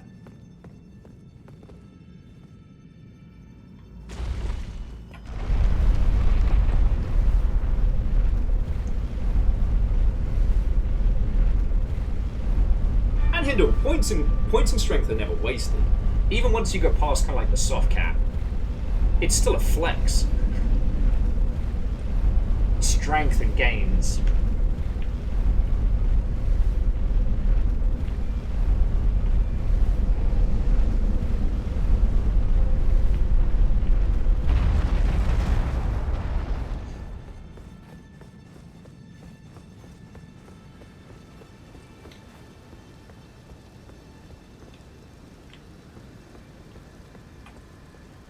I'm walking back. And I'm trying not to turn this into and then Will and Hindle talk about Bloodborne lore for 17 hours. Because I haven't done a lore deep dive yet on Elden Ring. Not because I don't want to, obviously, just, a combination of hours in the day, and I am genuinely surprised at how much of this game hasn't been spoilt. Like, considering I came to this, a year after everybody else? Like, I really did think that there would be naught here for me, And yet, I've been able to enjoy so much of this coming into it for the first time. It's been fucking great. Oh, fuck off me.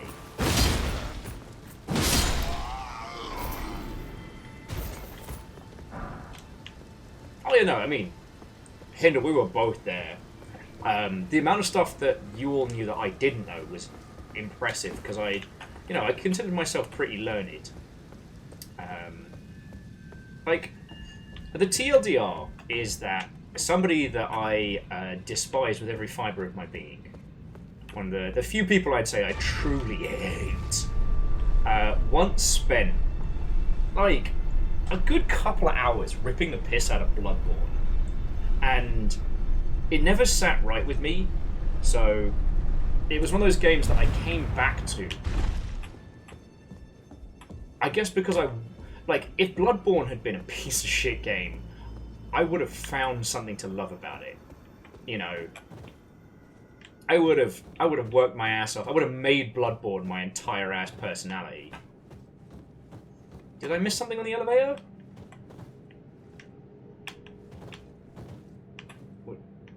What did I miss? Tell me. What madness have I been spared? Anyway, TLDR. I found myself doing a lot of deep dives into Bloodborne's lore, what it was saying artistically and things like that, and... no precious item. Bloodstain ahead, well, I can tell. Drawstring plier grease. Oh, I guess people tried to parkour around and just ate shit. Alright.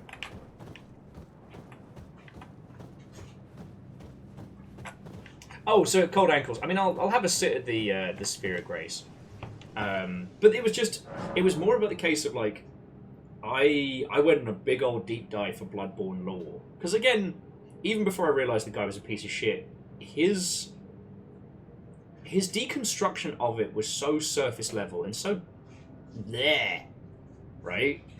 That it didn't sit right with me, and to find out that everything about Bloodborne folds into its themes, its stories, what it's trying to say, how it's trying to make you feel, including, at first, the fucking bizarre naming convention of the stats. That was one that, the dingus who shan't be named took great joy in ripping the piss out of. However, once you play through Bloodborne, you're like, oh... Blood tinge is not a careless, poorly translated stat from Japanese. No, they knew what they were doing.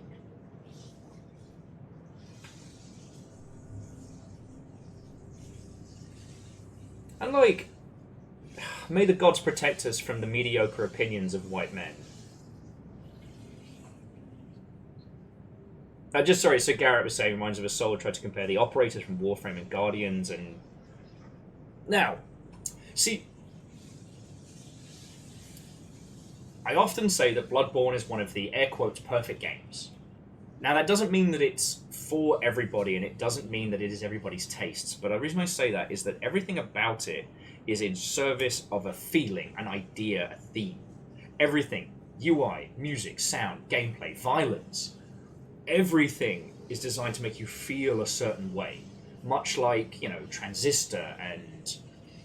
I'm trying to think of another good one. Tetris. But games like Warframe and Destiny 2, even though they have gargantuan lore, are such different creatures, and I love talking about them. See, Warframe was the little baby that Digital Extreme would not give up on. You know the story as well as I do. Digital Extreme tried time and time again to make Warframe. And the closest they got was a publishing deal of what became Dark Sector, where, due to the publishing contract that they had and how reliant they were on that money, they basically had to acquiesce so many concepts until it basically became a, what if we made a bit shit Resident Evil 4 with a glaive? Which was nothing of their original pitch. If you didn't know, the original pitch for Warframe was, it was a reverse horror game. Before we even used terms like asymmetric, you played the nightmare bio ninja inspired from like 90s anime, running around through a spaceship murdering aliens. You were the thing to get fighty about. Unholy glee. Look, I'm sorry, but now you know your sinuses are working fine. Dark Sector comes out, it does middling at best, and everybody thought that was kind of the end of Digital Extreme. Diddler Extreme. They're not. We love Digital Extreme. They are a great group of people. I would never call them that. They survived Dark Sector and decided that in the burgeoning market of free-to-play games, back when everybody was still looking at World of Tanks, like when LoL was new, they were like, you know what? Fuck it, we're going to risk it for a biscuit. We're going to publish ourselves, we're going to make our ninja game. We're going to make it co-op, we're not going to do versus, and we're going to go from there. And the reason I bring this all up, because again, I'm sure you know most of it. Also, Dark Souls 3 DLC says what? I'm sure you know most of it. Why do I feel like that guy's going to kick my ass?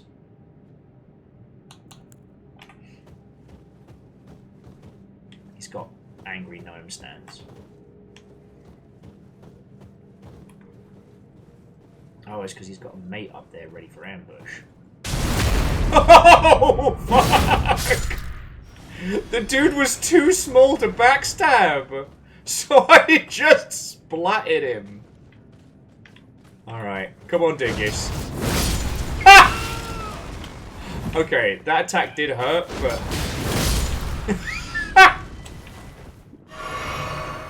For the record, I actually am pro-gnome, not pro-knight. Oh, that's a fucking skull! Okay, I was trying to make a lot of points, and a lot of things happened.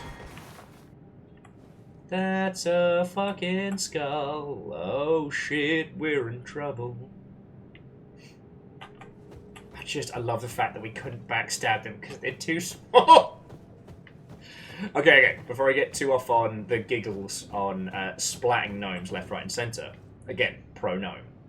So, as Hindle says, yeah, they made free-to-play. They tried a business model that sort of worked. They ended up sitting with a different one. And it was touch and go for a while. And they ended up having really, really good success thanks to good old Total Biscuit, who did a video on them. People found out about the high-speed ninja bullshit and loved it. I was pre what the fuck is Warframe video, so I was worried that it wasn't going to make it. But, you know, I had my Excalibur Prime, so... My Excalibur Prime and my hideous, hideous colour scheme. Yeah, exactly. A complicated gentleman, to be sure, but someone whose good absolutely outweighed... There are so many great games that wouldn't have survived without TB's influence, and I think that's the legacy I choose to focus on. You know.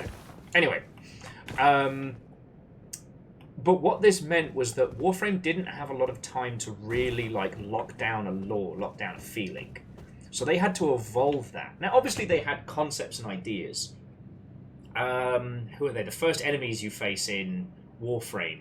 I want to call them the GNU, but it's absolutely not. The Grun. That's somebody else. Anyway, they had been planned out since original Warframe. The Grineer, thank you. So the Grineer predate Dark Sector. But the relationship between the Tenno and the Grineer, I don't even think the Tenno were called the Tenno at that point, because you were basically like ninja... Oh look, he's so little! You were basically, yeah, ninja xenomorph. I believe the original premise in Warframe was that it was only you. Like, you weren't part of a race. Ha! Oh, this doesn't stop being funny. So again, how much of that lore was pre-written and pre-scoped when Warframe went into production in early, well, before we called it early access. We don't know. But a lot of it has been crafted as the project has expanded. What's up, nerds?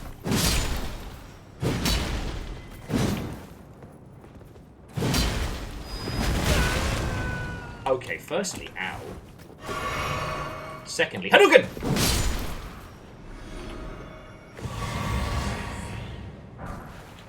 I just need you all to know now, at this very moment, friends, I don't know what Fiona is making in the kitchen, but the entire house smells incredible right now. Yeah, actually, so Bacon, I got to meet him a million years ago. I think it was, I want to say it was PAX 13? I met Stephanie Sterling at the same event. Well, literally met them at the same time. I didn't recognize TB from anybody. Oh, I already killed you guys. I was like, what's with all these sleeping people? But I recognized Stephanie Sterling, so a huge fan of their work. Anyway. I only bring this up because, like, Warframe is an incredibly complex, winding story. And it is a story so good that if I start trying to tell you about why it's good, the Warframe fans here will yell at me for spoiling it, because it's brilliant. Now, it did have the opportunity to start off on a basic premise and grow outwards, right? Which is similar to a lot of FromSoft games. They don't really focus a lot on the previous. So what I mean is, in this, you are the Tarnished. What does that mean? Don't worry about it. Here's a sword, go have fun. What's Warframe? You're a ninja. What does that mean? Don't worry about it. Tenno, here's a sword, go have fun. And you don't really start to get big lore or the necessity for lore until much later on. Like,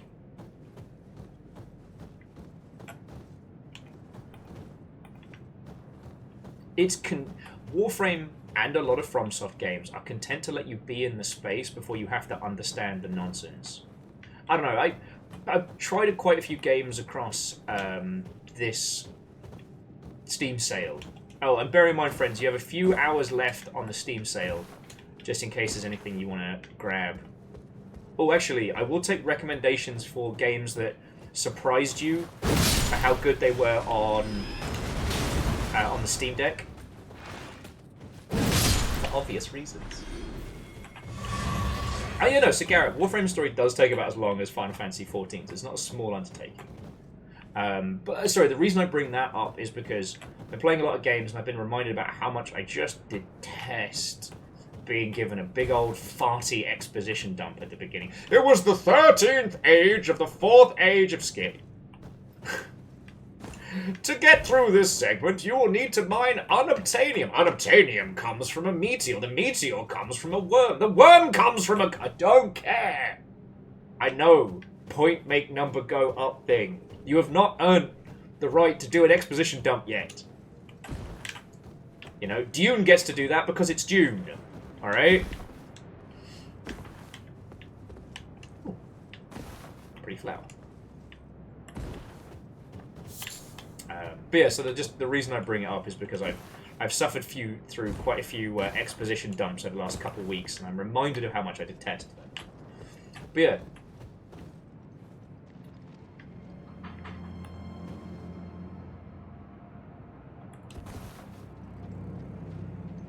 Is that a horse or just a master?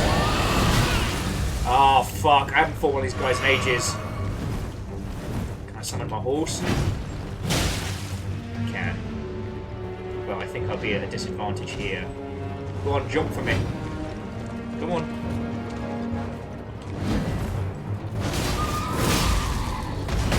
Ah, piss bins. Boop.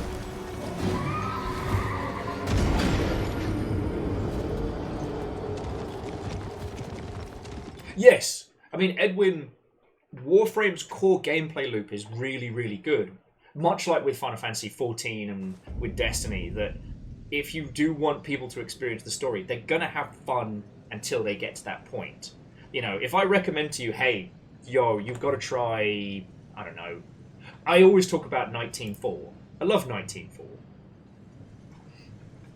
Unholy Glee, we've got it still, so it's just links for subs, but thank you, I do have mini-shoot adventures. On my list, I hadn't considered it for Steam Deck, so thank you for the recommendation. What was I saying? Oh, yes! Like, if I say, hey, you should really play 19.4, you've got to really want to pretend to be a hacker to get to the point where it gets really, really good, okay?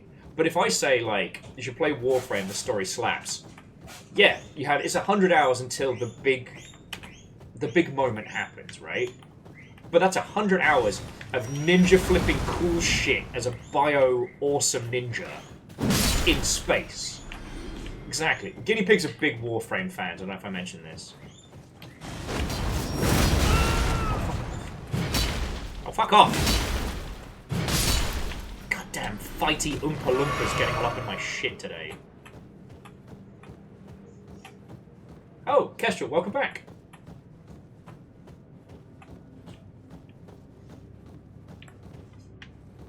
God, this is definitely one of those weeks where, you know, hit like a milkshake, like a good one.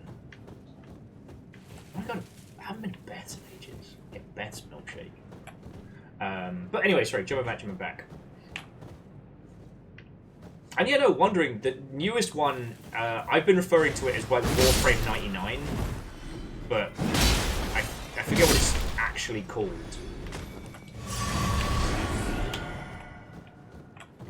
Yeah, and apparently, Kestrel, I haven't paid my Lollipop Guild dues. So Hindle...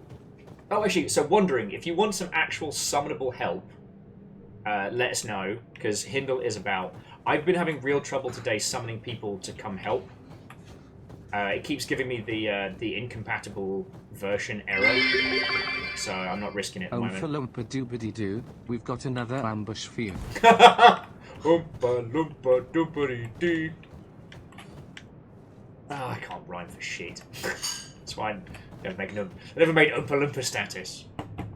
Anyway, the long-winded point that I've been rambling around as we've been trudging through the snow and violence is that Warframe is a story that unfurled as development was happening.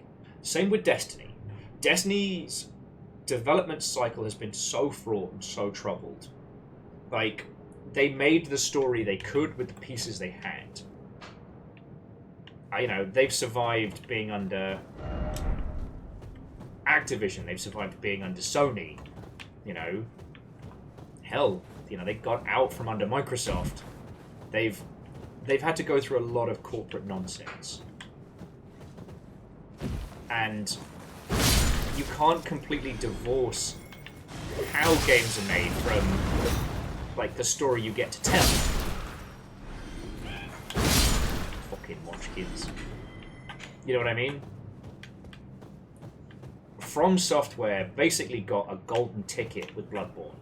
Because Sony were like, look, we got the shit kicked out of us in the PS3. We clawed that back, but it was hard. We need a console exclusive. FromSoft, you're the sexy new hotness. You're the thing everybody's talking about. Make us a PlayStation 4 exclusive. Here's the check. And, boy, howdy, did they fucking deliver. Here there be joy.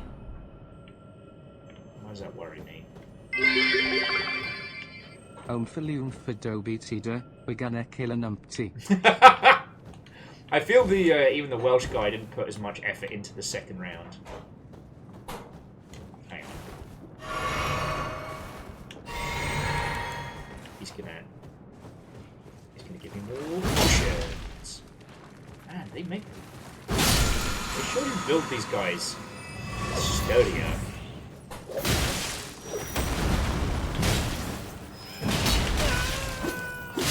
Oh, fucking little gobshites!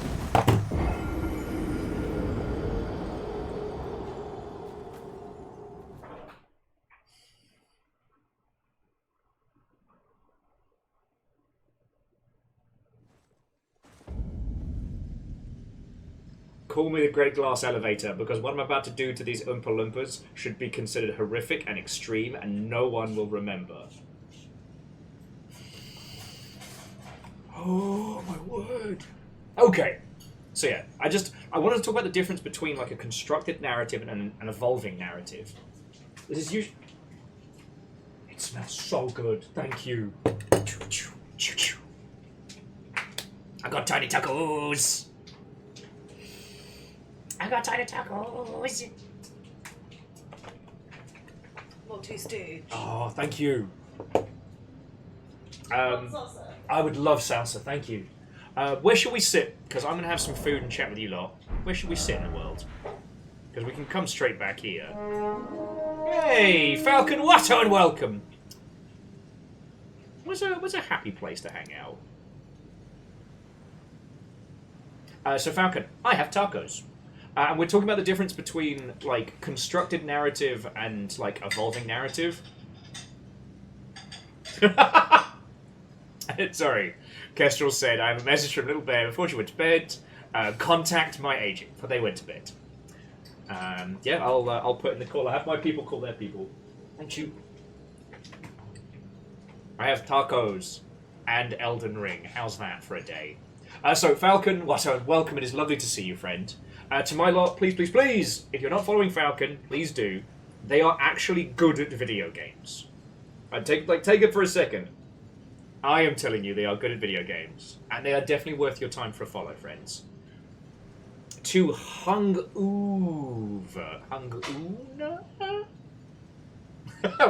Well, sorry for butchering that one, but hello. So we're playing Elden Ring. We are so far away from the DLC. You do not have to worry about spoilers. Ooh. Oh, and to Smiley Frank, what and welcome. There's a username that I can say first time. Where's a pretty... Was it... Oh, and Smiley Frank, thank you for the follow. I guess we can go up to the Church of Vows. That's kind of nice. I'm just trying to remember where the really pretty sections are in... And we could go to the creepy singing ladies. That's always a bit weird. No, we'll go hang out with Turtle Pope. I should say, I haven't defeated any of the Dark Riders yet. I feel like I could have done it. But like the Bell Warriors, I always have to readjust my thinking. Ah, here we go. This is a good little spot. That's a good little spot. We can have a sit down, have some lunch. But yeah, so Falcon said they just spent 3 hours on a Jokerless run. I'm assuming Balatro. I am working my way up to the last 2 difficulties. Don't judge me. Oh, okay, you can judge me because it would be entirely fair. But I've been predominantly using the pure, just black and red deck. I forget what it's called. Because it's... I just make flush-based decks, and I bring it all together, and I like feeling like I'm winning. But I know I need to use the... What's it called? The phase or pulse deck? The one where it normalizes your points and your multiplier.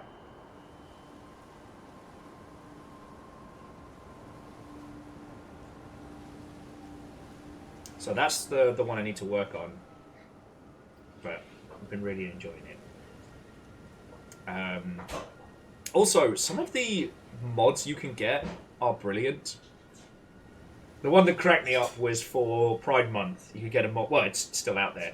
You get a mod that turned straights into... Was it straights into queers? And I was like, that's perfect. That's perfect, no notes.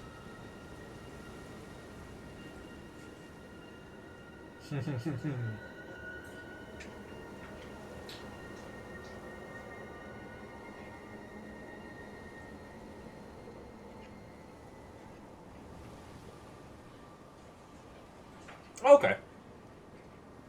It's a lot of fun to play.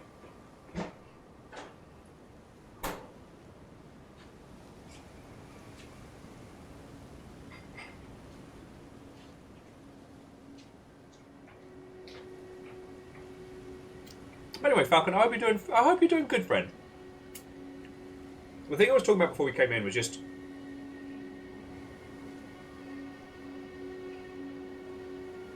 it's so fascinating that we do live in these times where a story can fully unfurl in ways that you don't get in other mediums, right? Like, I think the closest storytelling that we have to like live service games is probably LARP, or games with heavy player interaction. But even then, the way in which these games build their stories out is fascinating. So, like, you have a TV show. Each season adds to the previous one. You can do prequels, you can do side stories, but ultimately, due to the linear progression, everything you add stacks onto the narrative in a very, very configurable way, right? You can create situations where later context recontextualizes early elements. You know, I think Supernatural is probably the nice hyperbole example, but if you haven't seen it, Mr. Robot does one of the best examples of that.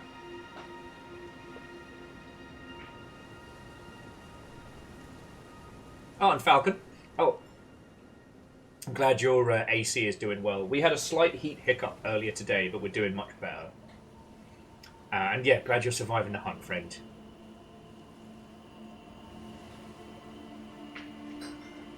The reason why I like talking about Warframe especially is because when you think about it, Warframe launched with a bare bones UI. Little to no story other than you ninja, they bad. And since then has grown into this whole setup. It's almost like starting to follow a show from the auditions, right? Like the pre-table read.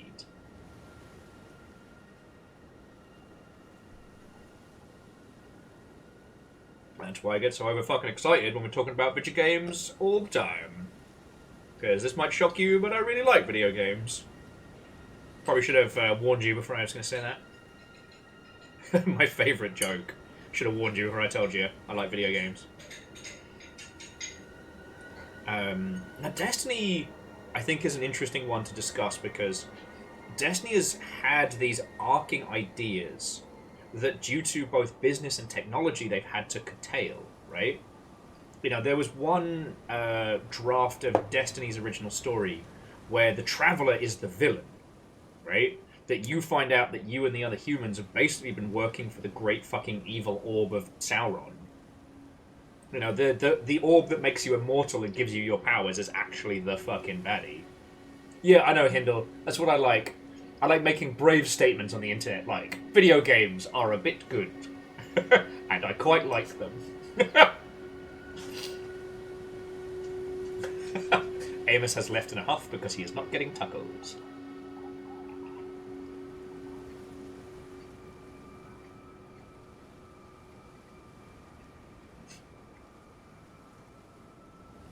Nothing but hot takes, Kestrel, all the way down.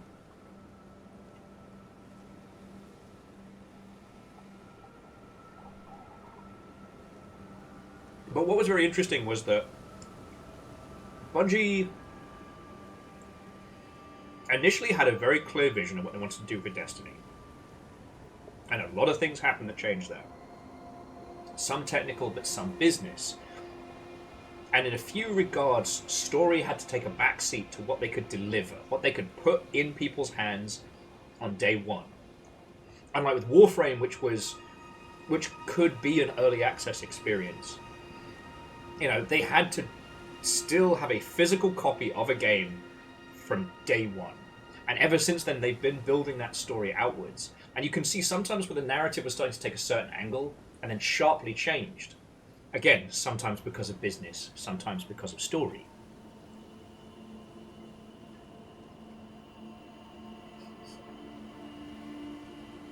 Now that's it down under Dwarf. Yeah, it's the spice in the tacos. That's what's bringing it out. It's bringing the heat.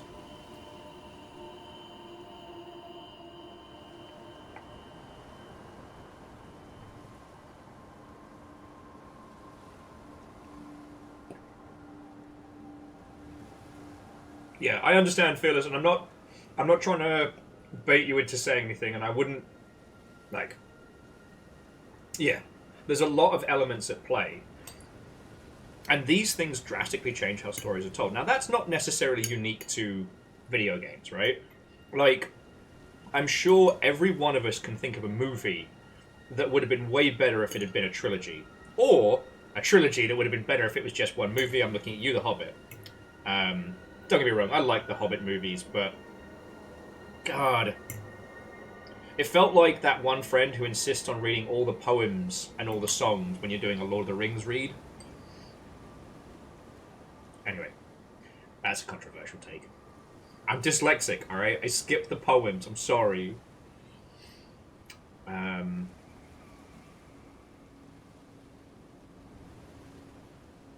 Shit, where was I going with that? Oh, just the... You know, how business affects stories. It's kind of fascinating. You know, Activision making the heavy push to create Destiny 2 rather than the continuation because they felt they could make extra bank from selling box product. At least that's how I interpret it. Because Destiny never really needed to be sequelized.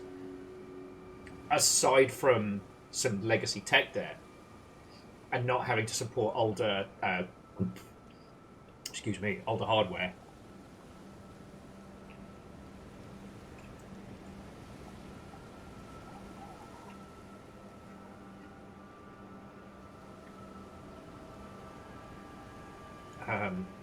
The one I keep thinking of is, what was it, Mortal Engines?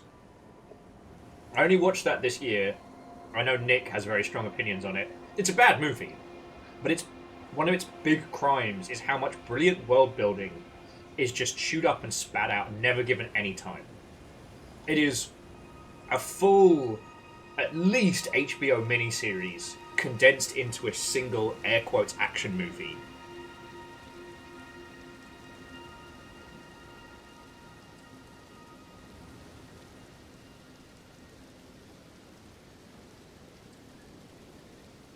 Nothing gets the chance to breathe. Nothing gets the chance to live. People don't get the chance to spend time in the space. Ultimately making it visually impressive, but hollow.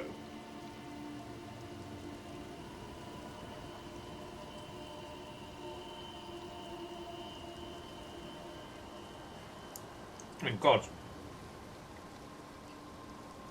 The way Mortal Engines, for the briefest of seconds, as in Mortal Engines the movie, the way it critiques British imperialism is unlike any other, because it fucking gets it. You know.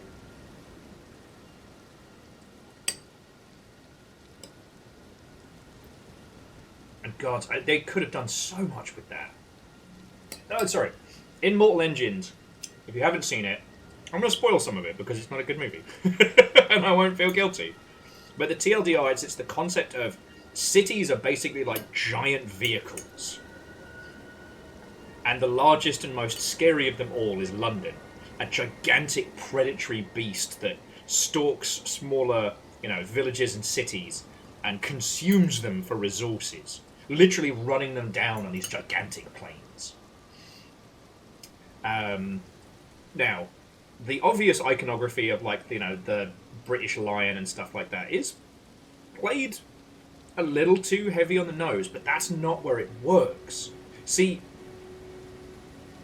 once, the opening of that movie is you get to see London hunting another city, and it's very impressive. From a visual standpoint. But for only a brief bit of time we get to see what happens. While the machine captures this city and anchors it in, it is teams of workers that strip these cities of resources. Also, this is where it was fascinating, is that, yes, the British are the villains, but they got it. Once everybody is... These cities aren't completely consumed. The people aren't ground into, Soylent Green. They're invited in, they're offered work and jobs, and don't worry, you'll be so much happier. There's this enforced, consumption of the culture of others, which is, it's something I've seen a lot of.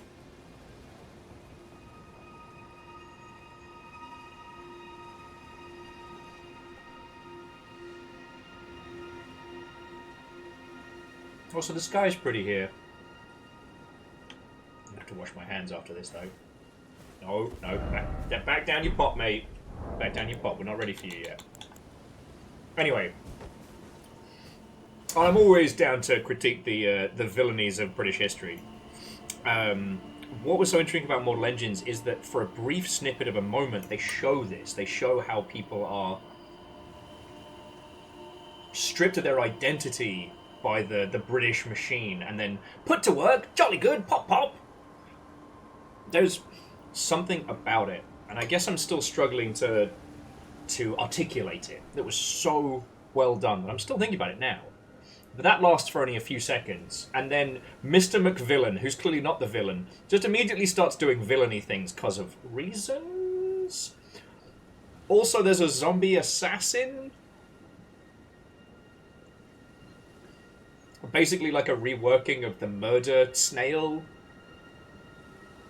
Oh, and there's shitloads of different kinds of towns and cities and villages that they encounter, which we never acknowledge, even in the slightest.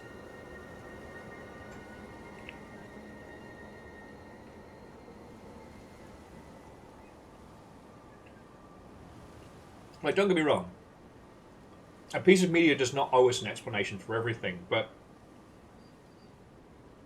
when you're zipping past moments of great interest and then languishing in character development hell for things that we already have worked out, he's a bad guy.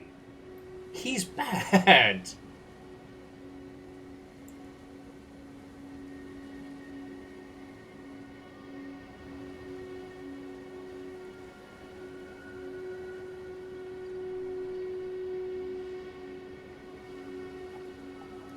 Okay. The fuck does this have to do with video games? Sorry.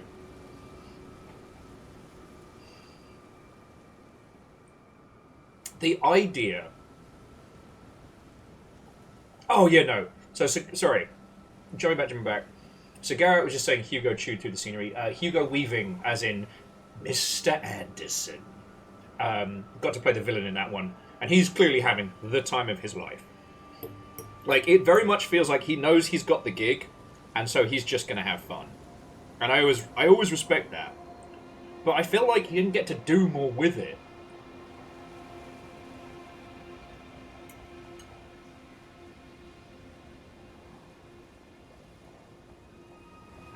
But okay, so if we take that framework and we apply it to the things that we've been talking about with video games, it's essentially similar to things like 7 Days to Die they could have done. If Mortal Engines had been a game, what would be the core of it? Well, it would be having your own little village or little town that is on gigantic train tracks, zipping across the plains of Europe, trying to avoid getting eaten by much, much bigger elements. Now, you could go the PvP route if you want to make it an online game, or honestly, just, it would work very, very well as a strategy game. If you wanted to make it an action game, I think it would be a lot of work, but it's not impossible. But what you could do is you could start with that core world, that core experience. Meeting up with our little groups of hamlets to form like little coalitions, little almost like tribal meetings between the different smaller towns and cities. Like, if that's the first thing that people are spending time with, then you can work up to a great villain,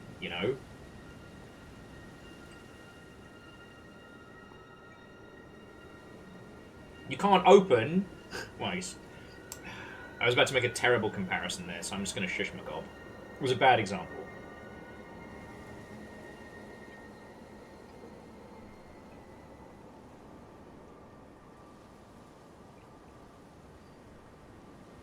I often feel...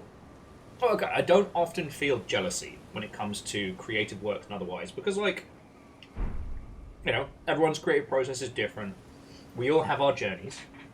But I think about how good old Game of Thronesian R.R. Martin got to do the world building for this, and how much fucking fun that must have been.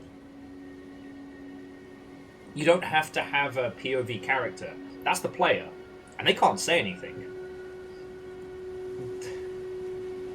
Like, the player is all agency, no law. Right? So, what is left to do but craft this gorgeous world? Oh, okay, down on a dwarf. Go. Have a lovely rest of your evening. Thank you for letting me ramble on this.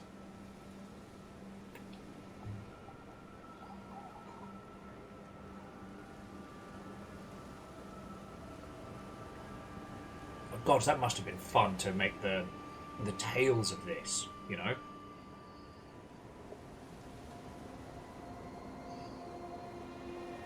I've been watching the new series of House of Dragon, which I hate to admit it, I am enjoying. But Fiona pointed out something very aptly to me yesterday, which is this is the story of the fall of House Valerian. Like, no one's getting out of this good.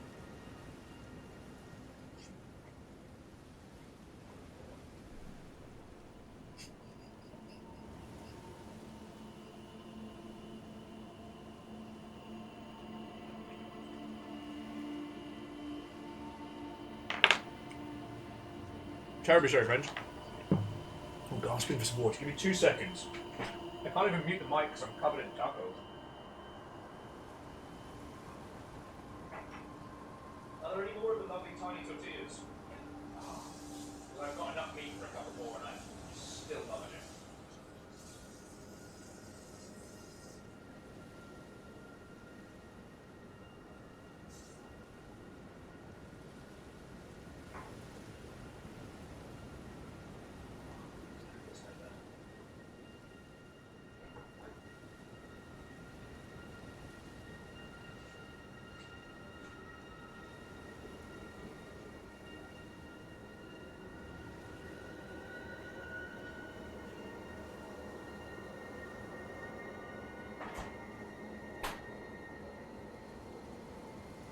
Okay. Now, I promise I'm not just using this as an excuse to talk about the TV shows I'm watching. Promise. But comparing Elden Ring to House of Dragon, I think, is a really, really interesting comparison in different storytelling mediums, right?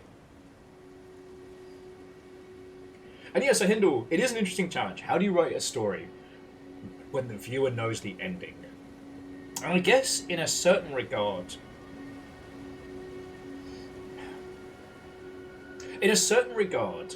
we, the player, know how this ends.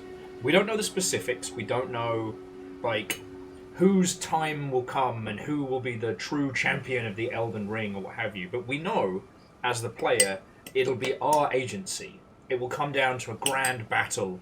We will fight forces beyond comprehension. And ultimately, we will triumph. Because if you think about it, any story where you don't... Okay, from a narrative standpoint, I'm not trying to say that you have to finish every video game. That would be insane. Don't be crazy. I mean that from a narrative perspective, every Elden Soulsborne that you don't finish is just a story left untold. Right? From the perspective of the narrative, your story is still ongoing if you choose to stop playing. Right? It's not like your character is suddenly, you know, dead in the Shadow Realm or something. Yeah, Halo Reach is a great example. Because I often think, like, when you're telling a doomed story in games, it can be so much harder. Because you have to get the player to care, knowing that narratively they will fail. Experientially, they will succeed. They will play through, they will have these levels and have these great experiences. But it's telling the player, you're going to lose. Have fun. Have fun, chuckle.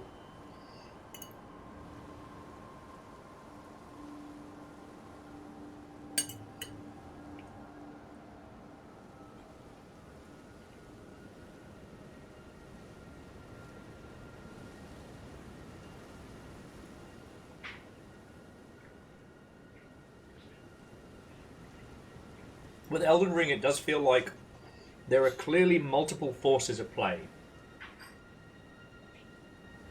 They know what they want, and you are their vehicle to get there.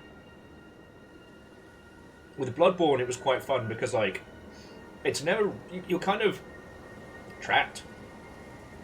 Like, from a narrative standpoint, you're basically in Groundhog Day until you defeat fucking what's-its-face, which happened to be just kind of down the road. And then, not counting the proper ending, and then your choice is kind of, do you want to become the next host of the dream? Do you want to become the next person who runs this shit or not?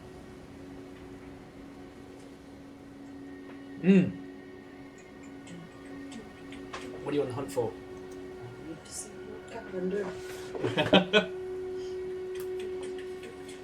That, I think, is June. That's what it says. This is so good, thank you. You're welcome. Well, Kestrel says, hi, Fiona. Hi. So, Edwin, that does remind me, what systems is the Path of Neo on? Because I feel like we should play that. One, because it has, like, Kaiju Agent Smith, but two, because the Wachowskis directly addressed the challenge of giving people agency in a what would otherwise be an already told linear story. No, it's PS2, okay. And indeed, Deus.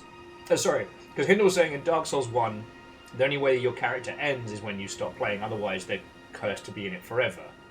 And at least in Dark Souls 1 terms, that means eventually you'll go hollow. Eventually it'll claim you.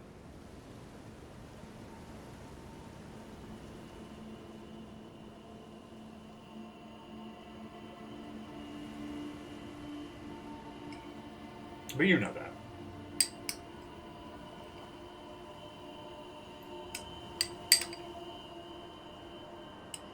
What's so fascinating when you stop and think about how the FromSoft style of story is told, we don't actually have a great deal of agency, right?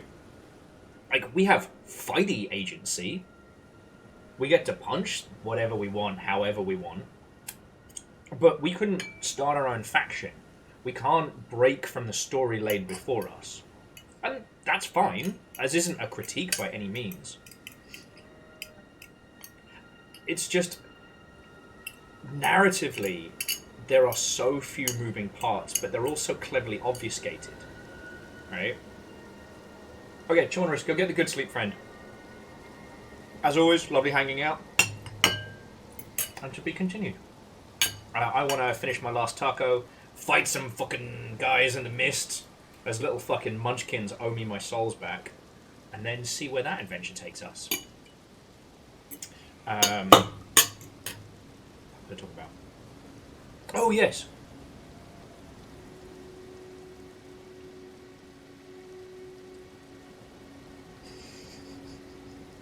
Fred gets it. Fred gets it.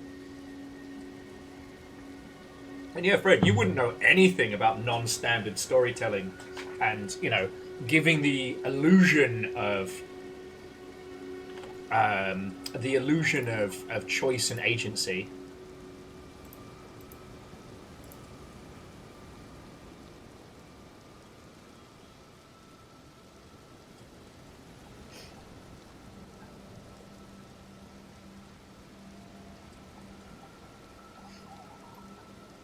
Sorry, for those who don't know, Fred actually worked on a CCG called The Legend of the Five Rings, and the hook that made it different from, say, like Magic and every other Magic wannabe was it was an evolving story where events in both tournament play and in the community would affect the story of these factions and things like that.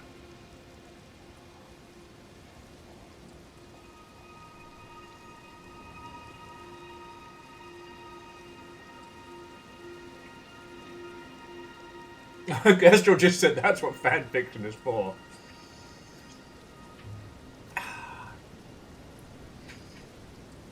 I couldn't possibly comment, dear Kestrel. I couldn't possibly comment.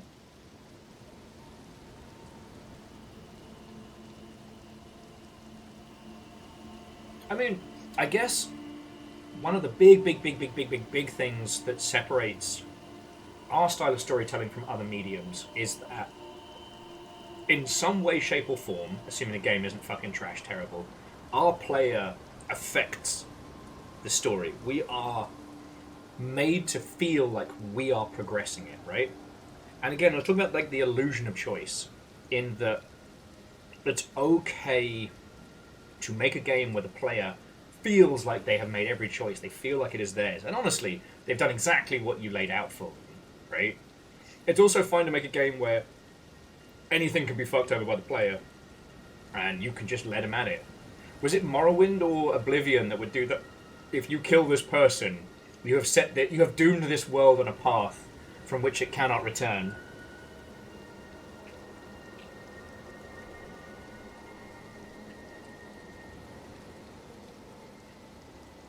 It was Morrowind, okay. At this point in my gin-addled mind, Morrowind and Morrowind and Oblivion occupy the same slot. But yes, Wondersong, as Fred was confirming, that's how Legend of Five Ring was. Wondering was asking, so if the card of the Elven King was destroyed in the finals of the tournament, player still won, that card would later be the Grave of a King, or something like that. There was also the ability to win a magical scroll that would affect the story. That was something where players could have more of a direct choice.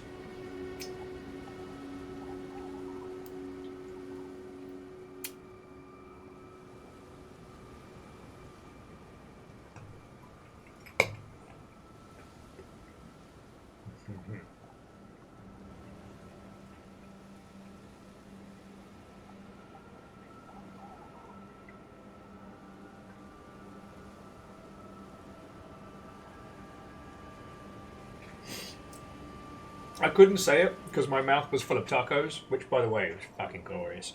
But yeah, so Angel Colina, Gamers Hands of Fate is based on Legend of the Five Rings. That's how I found out about it.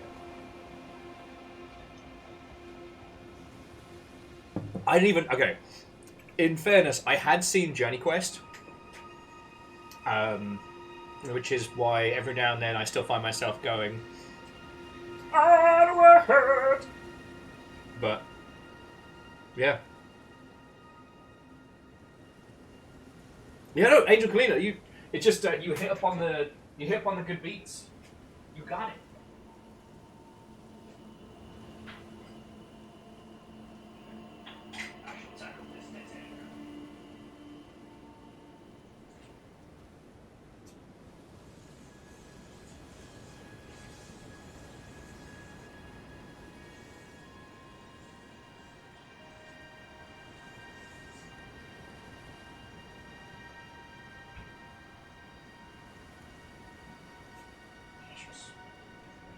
Okay.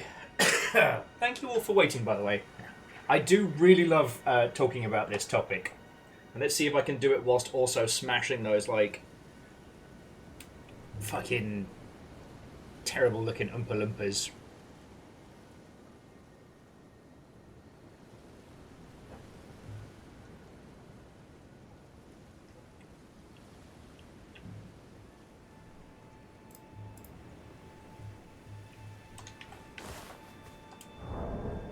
Okay, now let's get back to the fray.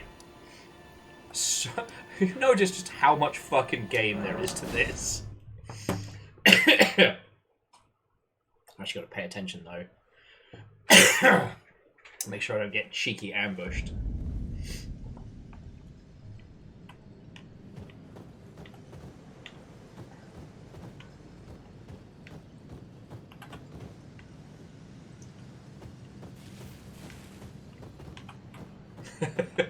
Called the Vogue Militia. They call it a whimsical pain in my ass. So I murder them all. I know.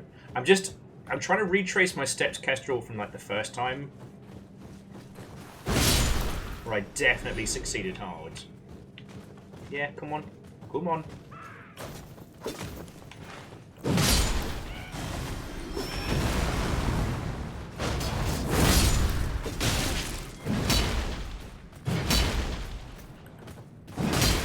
So fucking tiny!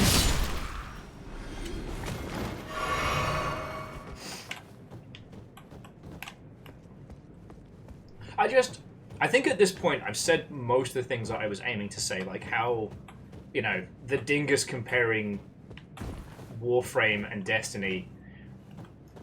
God. like, narratively, they couldn't be more different, you know? Little shit! No.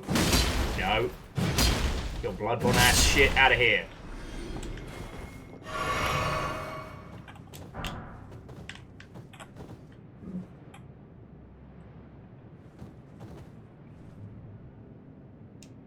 Yeah.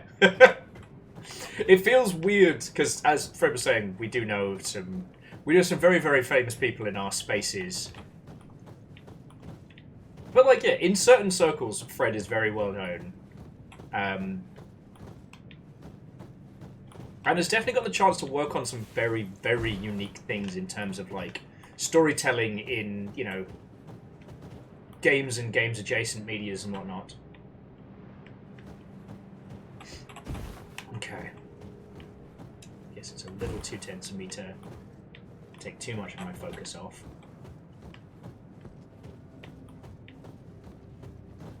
Fuck!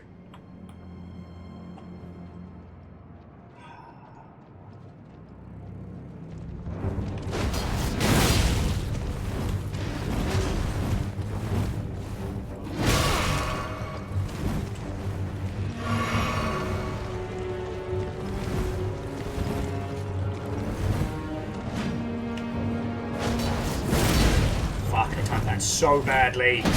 No! Why is he here?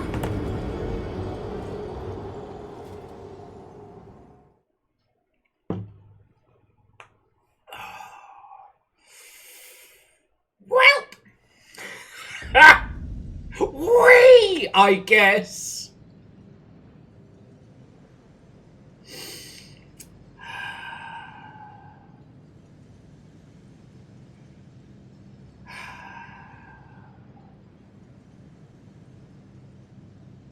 Shut up! Quick as a flash, I turned around and said, shut up! Okay, yes, he was there because it was night. It got moided. Now, this has gone from a fight to an extermination now on these Oompa Loompas. So this is gonna get bloody. Okay.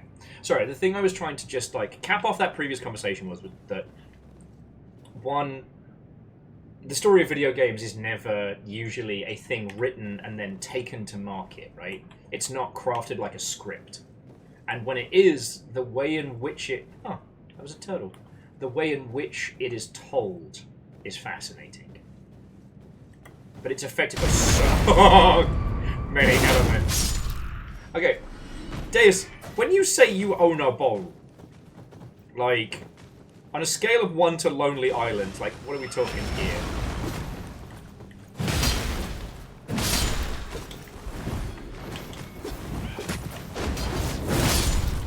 Let's have an anime bullshit contest. That hurt, but I win.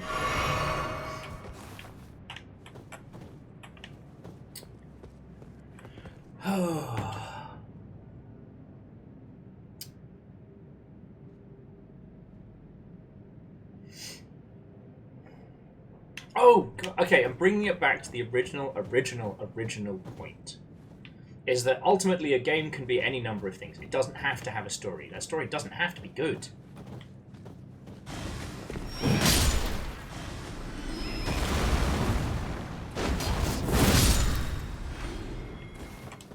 You do not have to have characters, you don't have to have arcs and stories and what have you.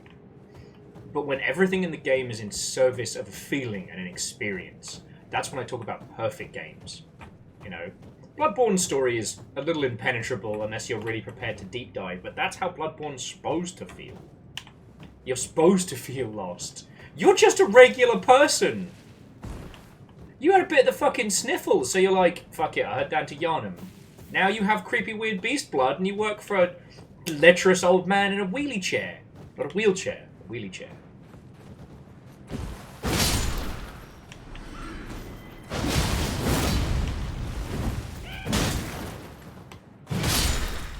Right? But again, everything about the experience in Bloodborne is all part of it. It all comes together.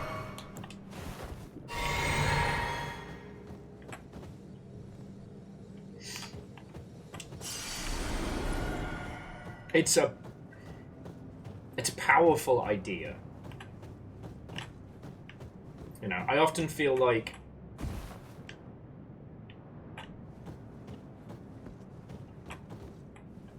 the goals are so very different in a lot of these things. Like, I've realised that one of the reasons why I'm enjoying House of Dragon is it's doing the Walking Dead maneuver, where it gives me way more info than the characters, so that I can feel good about myself. So I can say, oh, well, I would have never made such a stupid decision. I wouldn't have done X, Y, and Z. The only reason I know to say that is because the show has shown me, right? It's not like Legion or Mr. Robot or things where our view of things is unreliable. You know? With this game is meant to make us feel powerful. We are the agent of change. You know, even the struggles that we encounter are here to hammer home that we are the power force, right? Now, we're even shown all these agents, or these groups, sorry, that have been fighting against each other for hundreds of years, right? Double kill!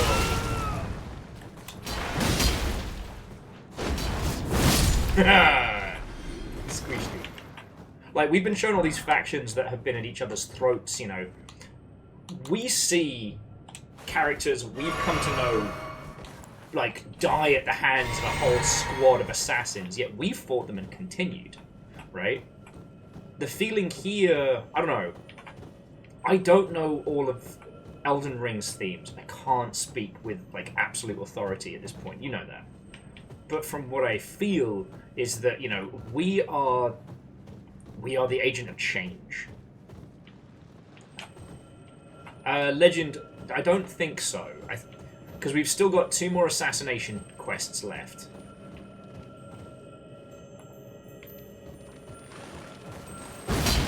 Oi. Fucking bug.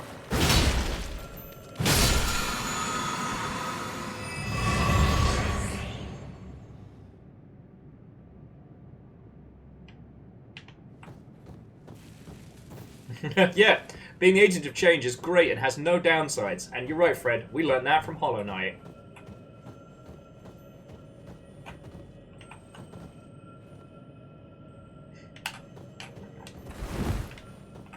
But, excuse me. Just run out of water. But in terms of the story, you know, that's not where our agency lies, right?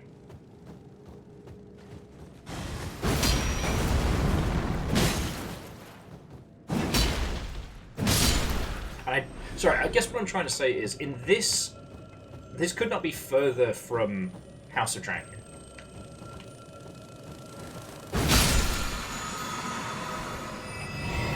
Because in House of Dragon, the characters, as we see them, cannot deviate from what we are watching. That's a big verse.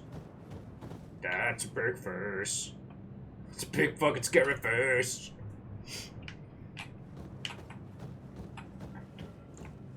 And I'm not saying the obvious just to be a dick about it. Like, I'm not trying to be like, oh, I'm the first person to say that actors can't change their actions once they've acted them. Oh, I'm so clever, and look at my big brain. I'm not trying to say anything like that. But more just, still no horse. But more the way in which we observe these actions. There is no falter or change to them. You ever climb inside a giant's mouth on a dare? Be wary of head. Visions of stomach.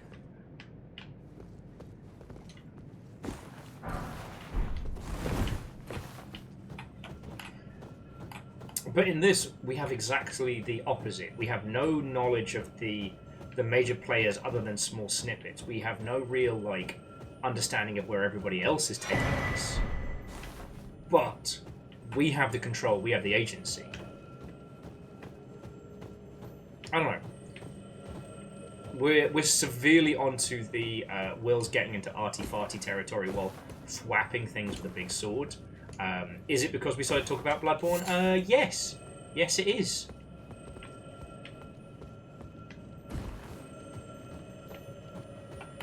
Yeah.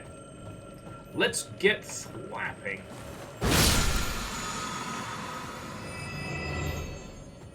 Really wants us to have a lot of health and mana. Not gonna lie, a little bit worried.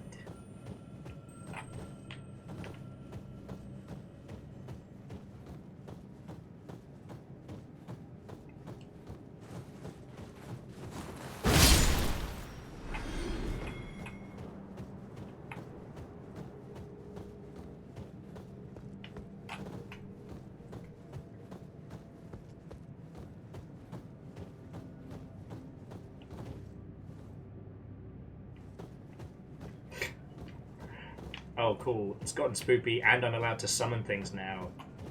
Fuck it.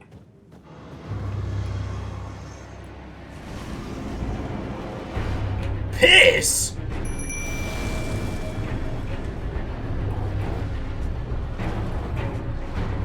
Hobbies! Got me?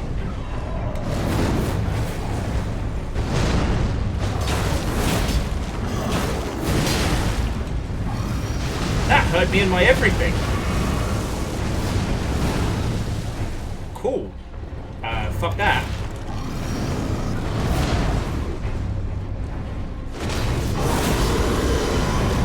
Oh, my bones!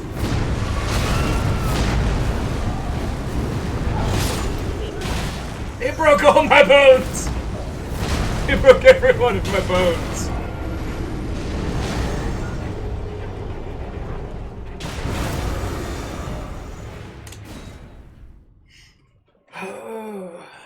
Oh, did you? Oh, Kestrel! Is this because is because I threatened to pay your child to thwap you with stuffed animals? Yeah, I'll be honest with you, Vernflo.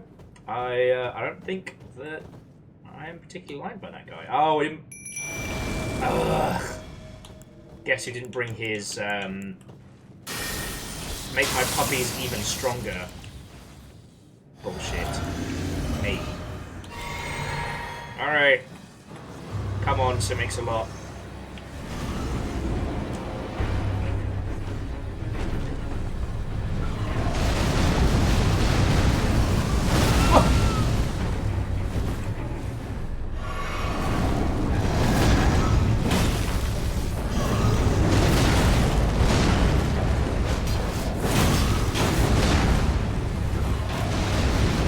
Puppies. Just needed a little distraction there. Jobs. Oh, good. Are you done, mate?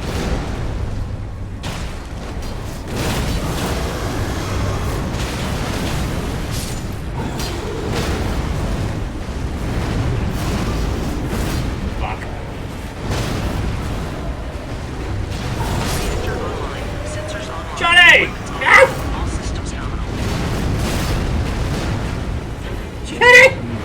It's not going well!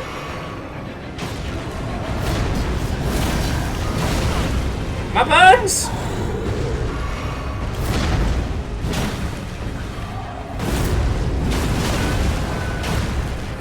Out of my bullshit! Okay, there we go.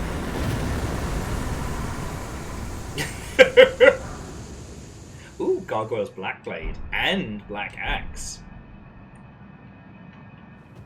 Black gargoyle, he's sexy and like love. Filthy casual. You rang? And thank you for the 1,000 friends. The Yaldum is yours. Watto and welcome. Greetings to some late night date fight ring. It's been a day. Johnny, thank you for fucking 65 months. And I guess good morning.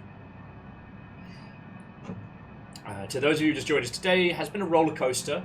It's been a lot better than yesterday, that's for sure. So yeah. No, today's been fucking lovely. We ended up having slight technical problems due to the rig not digging the heat. So I've kind of reconfigured the streaming setup and it's working much better now.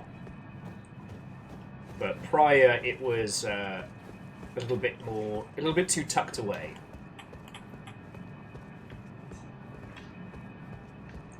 Can't wait for it to say something like, "Second supermassive gargoyle bastard!"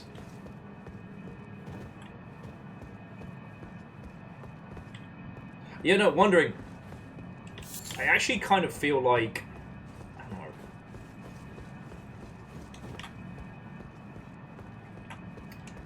know. Okay, it goes against the spirit of FromSoft, so I don't think it's a good idea, but if there was a way you could experiment with more builds, you know, without ending up having to... It's not a door. Of course it's not a door.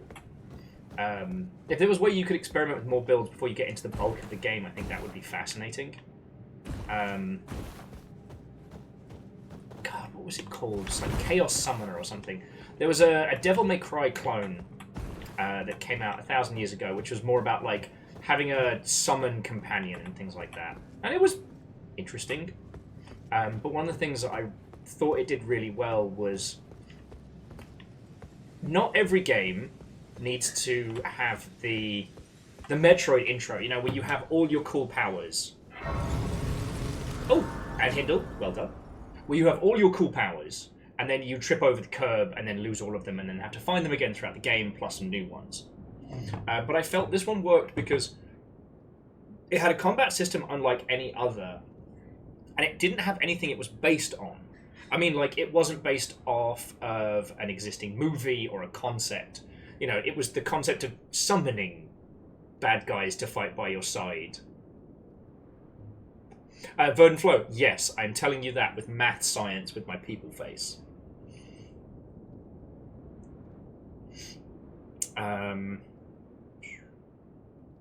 Wavy Davy, where am I going?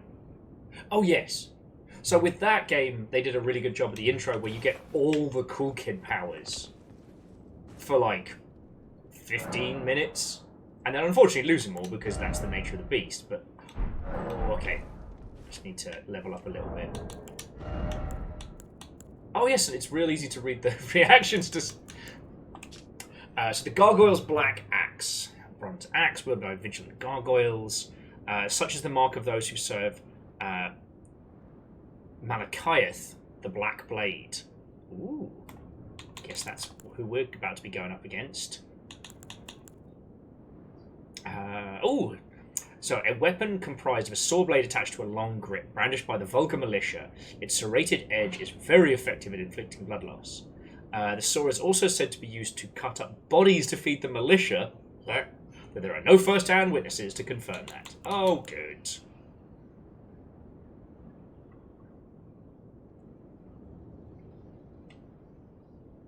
One thing that strikes me, realizing how terrible the Omen killers are, wearing Omen masks, using weapons made from, you know, people who were just born different and got trapped down in the fucking basement.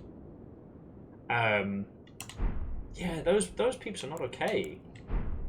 Wait, no, wrong button. Oh.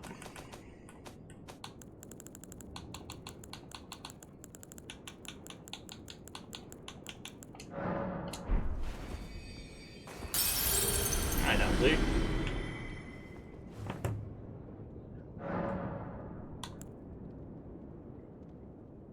Fred says you can't make weapons out of people. Shouldn't. You shouldn't make weapons out of people. I know, Hindle, I know. Shocking twist.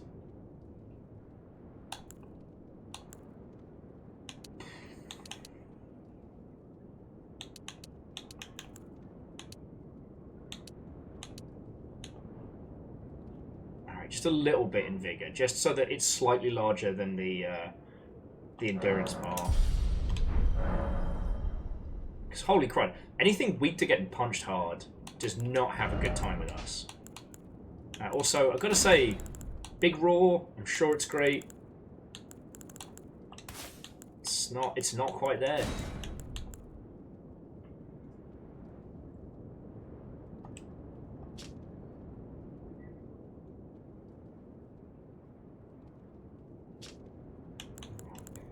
Sorry, apologies. I was just reading the Scarlet Rock Special Edition, and all it said at the end was he did not forget his anger, his rage, even as he succumbed to the Scarlet Rot. And I'm like, damn, you had a grudge. Anyway, I've got whatchamacallit, Golden Vow, just so I can help the puppies kick more ass.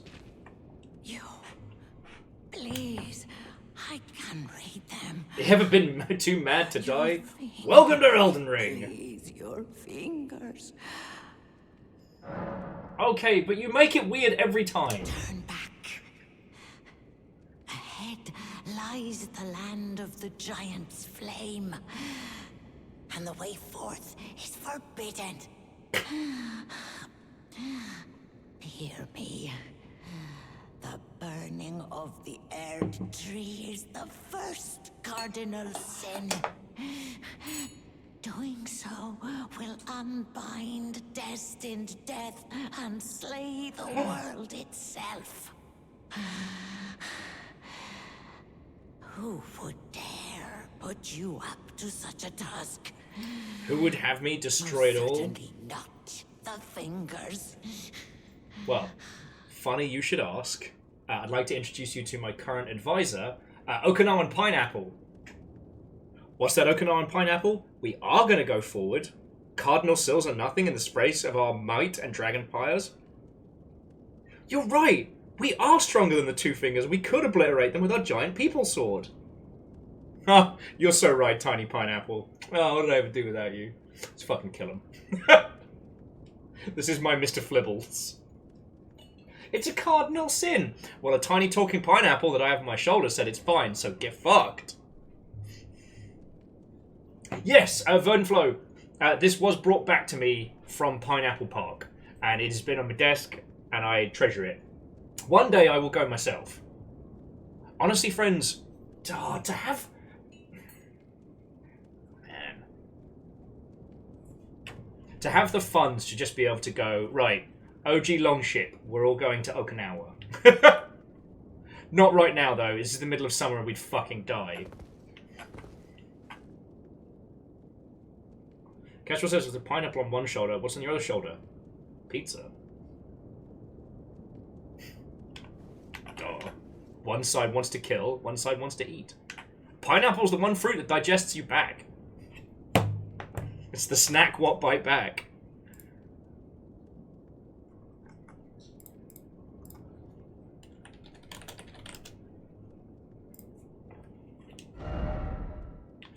So of madness, speak of dumb.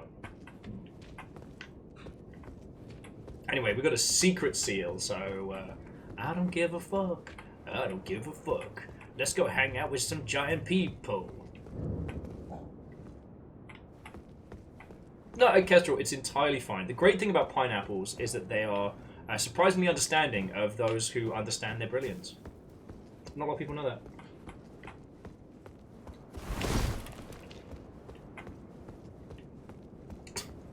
Oh, sorry, I was laughing at the whole, apparently the expensive pink pineapples you can buy in stores are apparently trademarked or copywritten or whatever it is you do to pineapples that makes it, you know, non-sharing.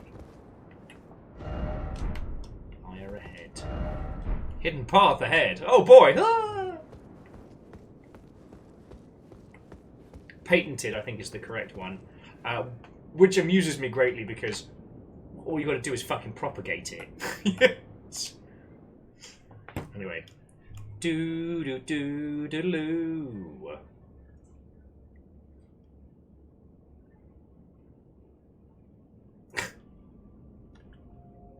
Because pizza is truth.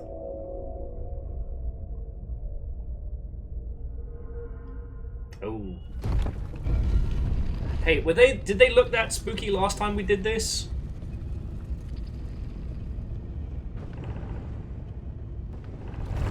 I'm worried. I feel like I should be worried.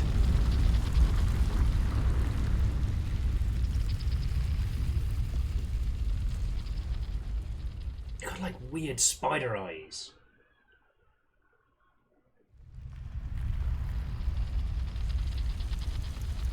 Guess I'm worried for nothing. Sorry, I just saw Hindles. I would, but the King of Potato People wouldn't let me. Yeah, he is a wise and learned king. His delicious starchy ways will show us the truth.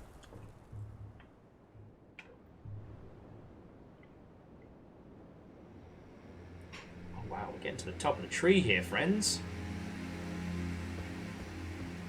I will say, the other thing of video games I'm glad we're really starting to learn is our version of every frame of painting. Look at this.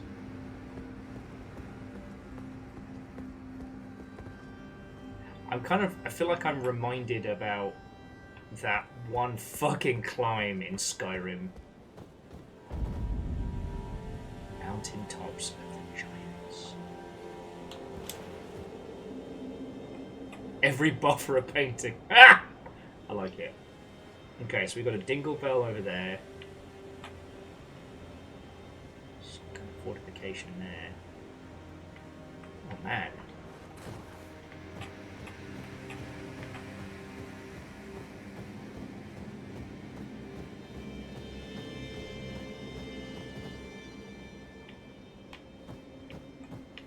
Good thing we brought our warm cloak, because yo, these ghost trees aren't fucking around. You ever seen a tree get so cold it died and left a ghost? Well, we just have. Something tells me Kazar's not going to make it down there. Oh, Baron's probably in the kitchen. Does anybody need anything from the kitchen? Some more Cheetos? I'm good for the moment. I did just have tacos, so I am fed.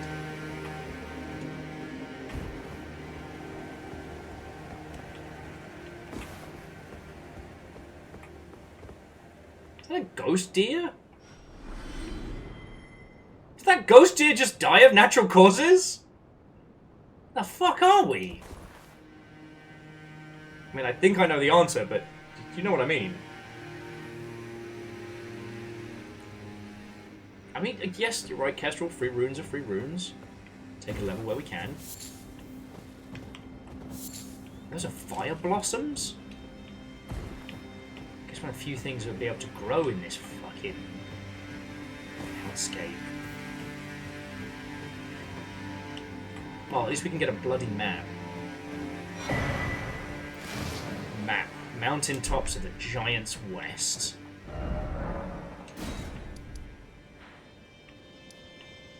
Oh wow, there's still so much more map. Okay, so this just takes us essentially through some stuff around here. A thin, very deadly path that we must take up here. There's one of our assassination requests. Is that our last assassination? Huh, why did I think we had 2 people to kill? Me and my memory, eh, friends? Oh, forget me head. I wasn't using it to murder people. Oh, who the fuck is that?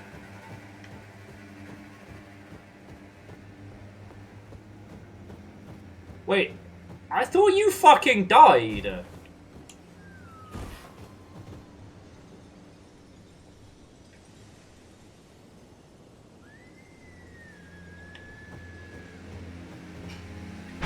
What the fuck? I thought you were dead.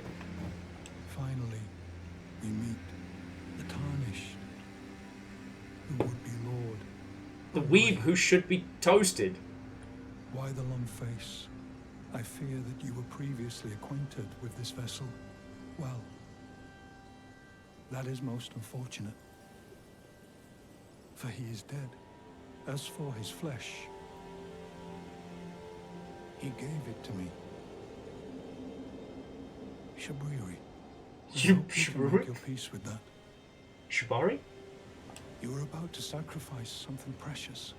The life of a fair maiden that you would toss into the fiery forge, only so that you may be lord. What a horrible thing to ponder. Your ascendancy requires her sacrifice. Whether she Shawari-wari? but how would the Lord, crowned so, be looked upon?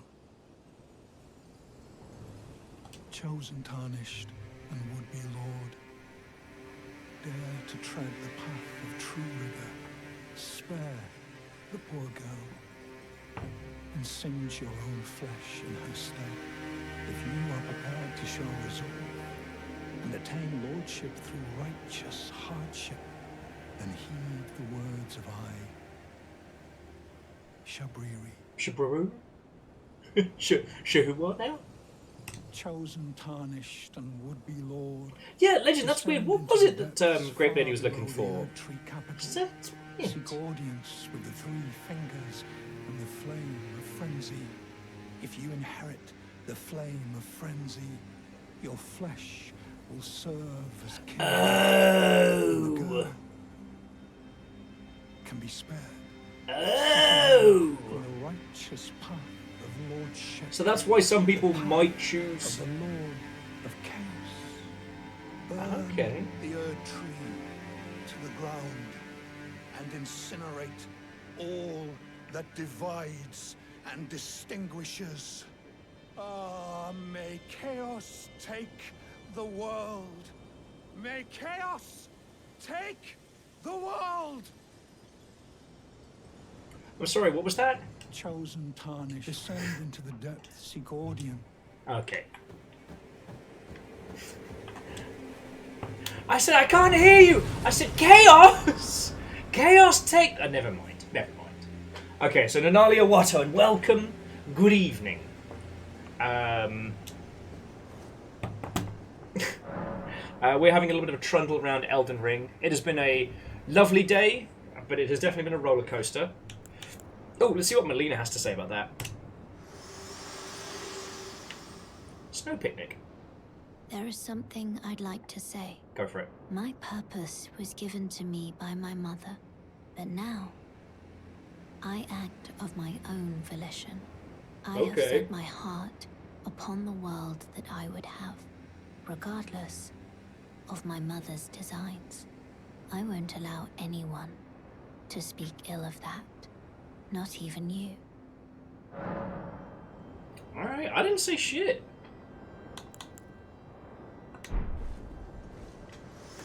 Does that mean I'm supposed to job this person here? Because that sounds like what she's asking. Because that's not... That's not our weeb friend. That's just the body of weeb friend. So... Stabby stabby? Stabby stabby?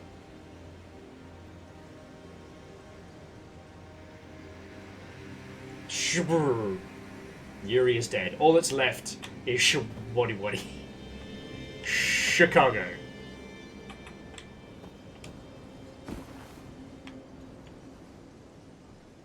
Can I stab this person? Shabalabu Bilbo. Shabubalubo.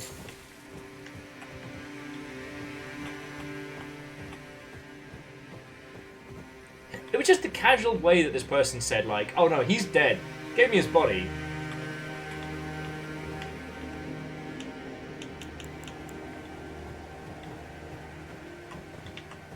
Oh wow. I can stab Shadakla. I can stab a dingo. Okay.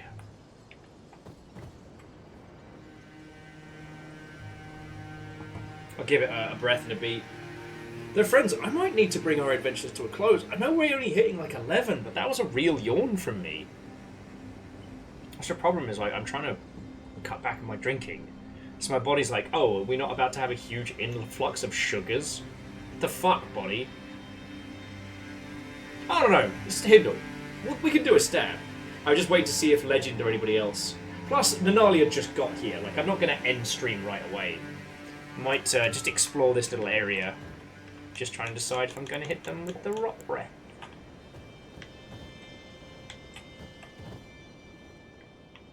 Oh no, it's all good, Legend. It's all good. Well, people said stab, so... Stinky breath!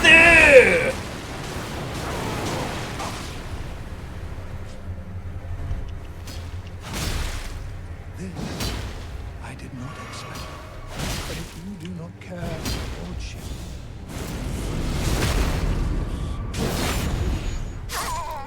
is chaos incarnate. I cannot die.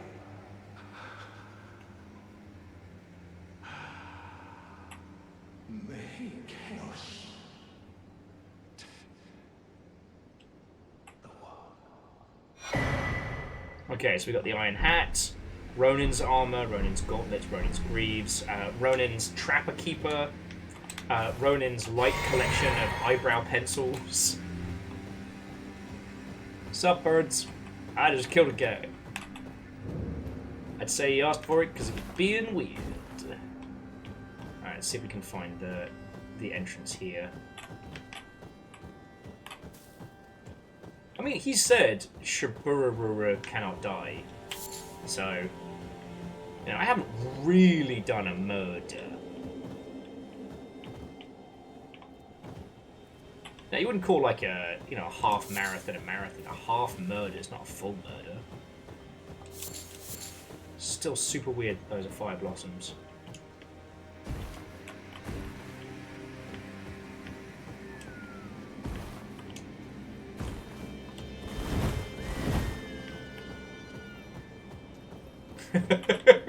XD Johnny XP says, who do you think had more tepics? That would be me, Mother Hubbard. Alright, that was rude. Come back down here. Ow, not like that!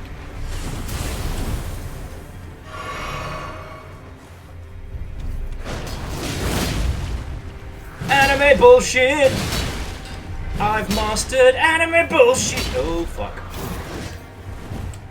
I know that stance.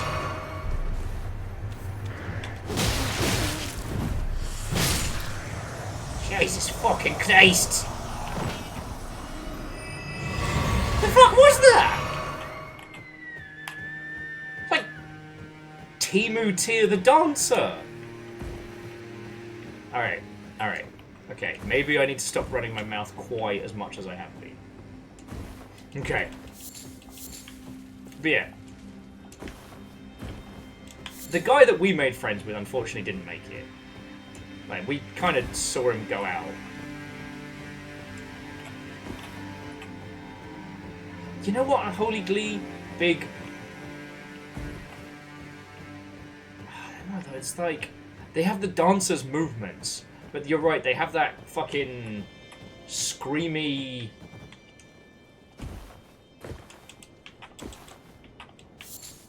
They have that screaming vibe about them.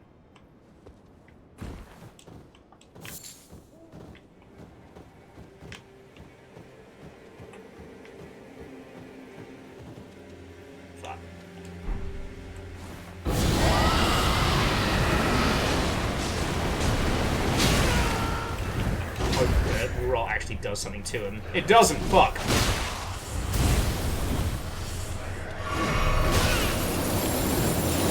Shitting me 18 ways from Sunday! Okay. Okay, dear friends, I think I'm going to take that as a hint. Oh, I'm sorry that my body's crapping out. But... I want to say I've had a fucking lovely day. And we made it to the mountaintops of the giants. We fought some impressive bosses. We've made some headway. I mean, Edwin, I had a fucking great time, so thank you. Oh, Jesus. What happened to Will? He just walked off the fucking cliff. Does that a lot, doesn't he? Yep.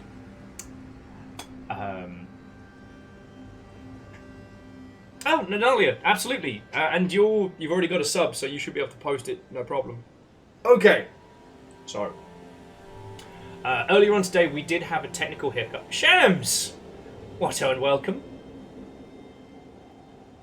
I mean, it's 2024. Someone's got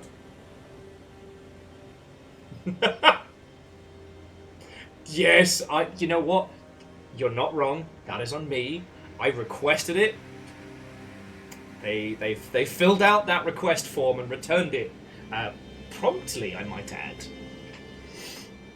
Okay, before my mind completely leaks out of my ears. So, earlier on today, we did have a technical hiccup because the PC overheated. I mean, as you've seen, we've been playing for 3 hours and it's been fine.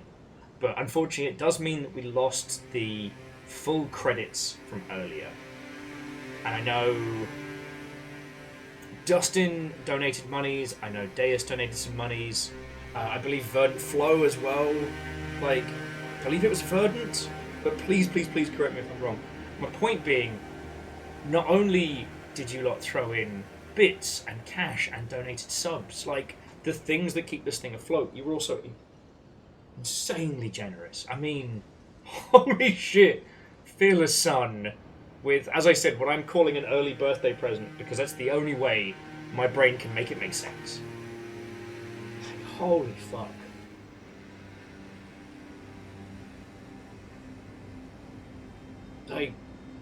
Thank you. I fucking love playing this.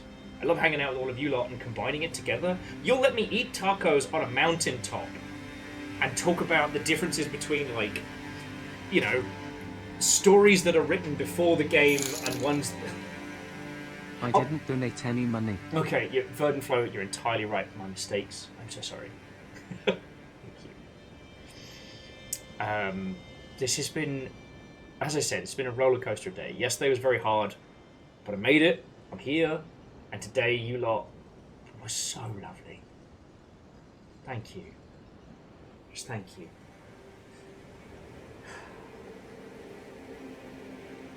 So, thank you again to all of the mods. I've not been thanking them nearly enough recently. I know, I'm a fucking terror like that. I need to get better at that one. And yeah, just all of you. Thank you. I'm sorry it's a lackluster one. I'm trying to strike a balance between not saying it proper, but not descending into madness, you know?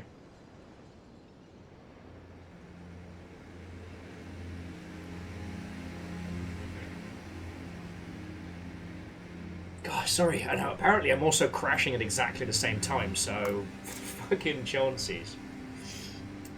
And Hindle, I look forward to being able to play full-on catch-up with dragon slaying, because I know I've got some big beasties I need to take out.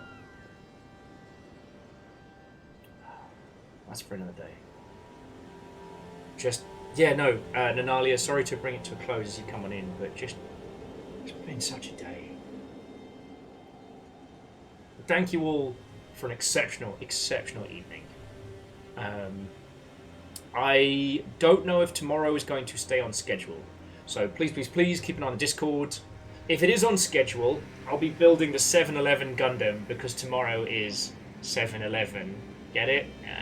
It's very clever. It's super clever. It's so smart funny. So clever. It's getting booed by Martin. But yeah. Just thank you. Just thank you. Fred says I've never been more witty. Okay. Whatever you do with the rest of your evening, friends, have a lovely one. And yeah, to be continued. Thank you from the bottom of my fucking heart. And to be continued. Alright, I gotta go before I start sobbing. Bye. I'm shit at ending stream. Bye.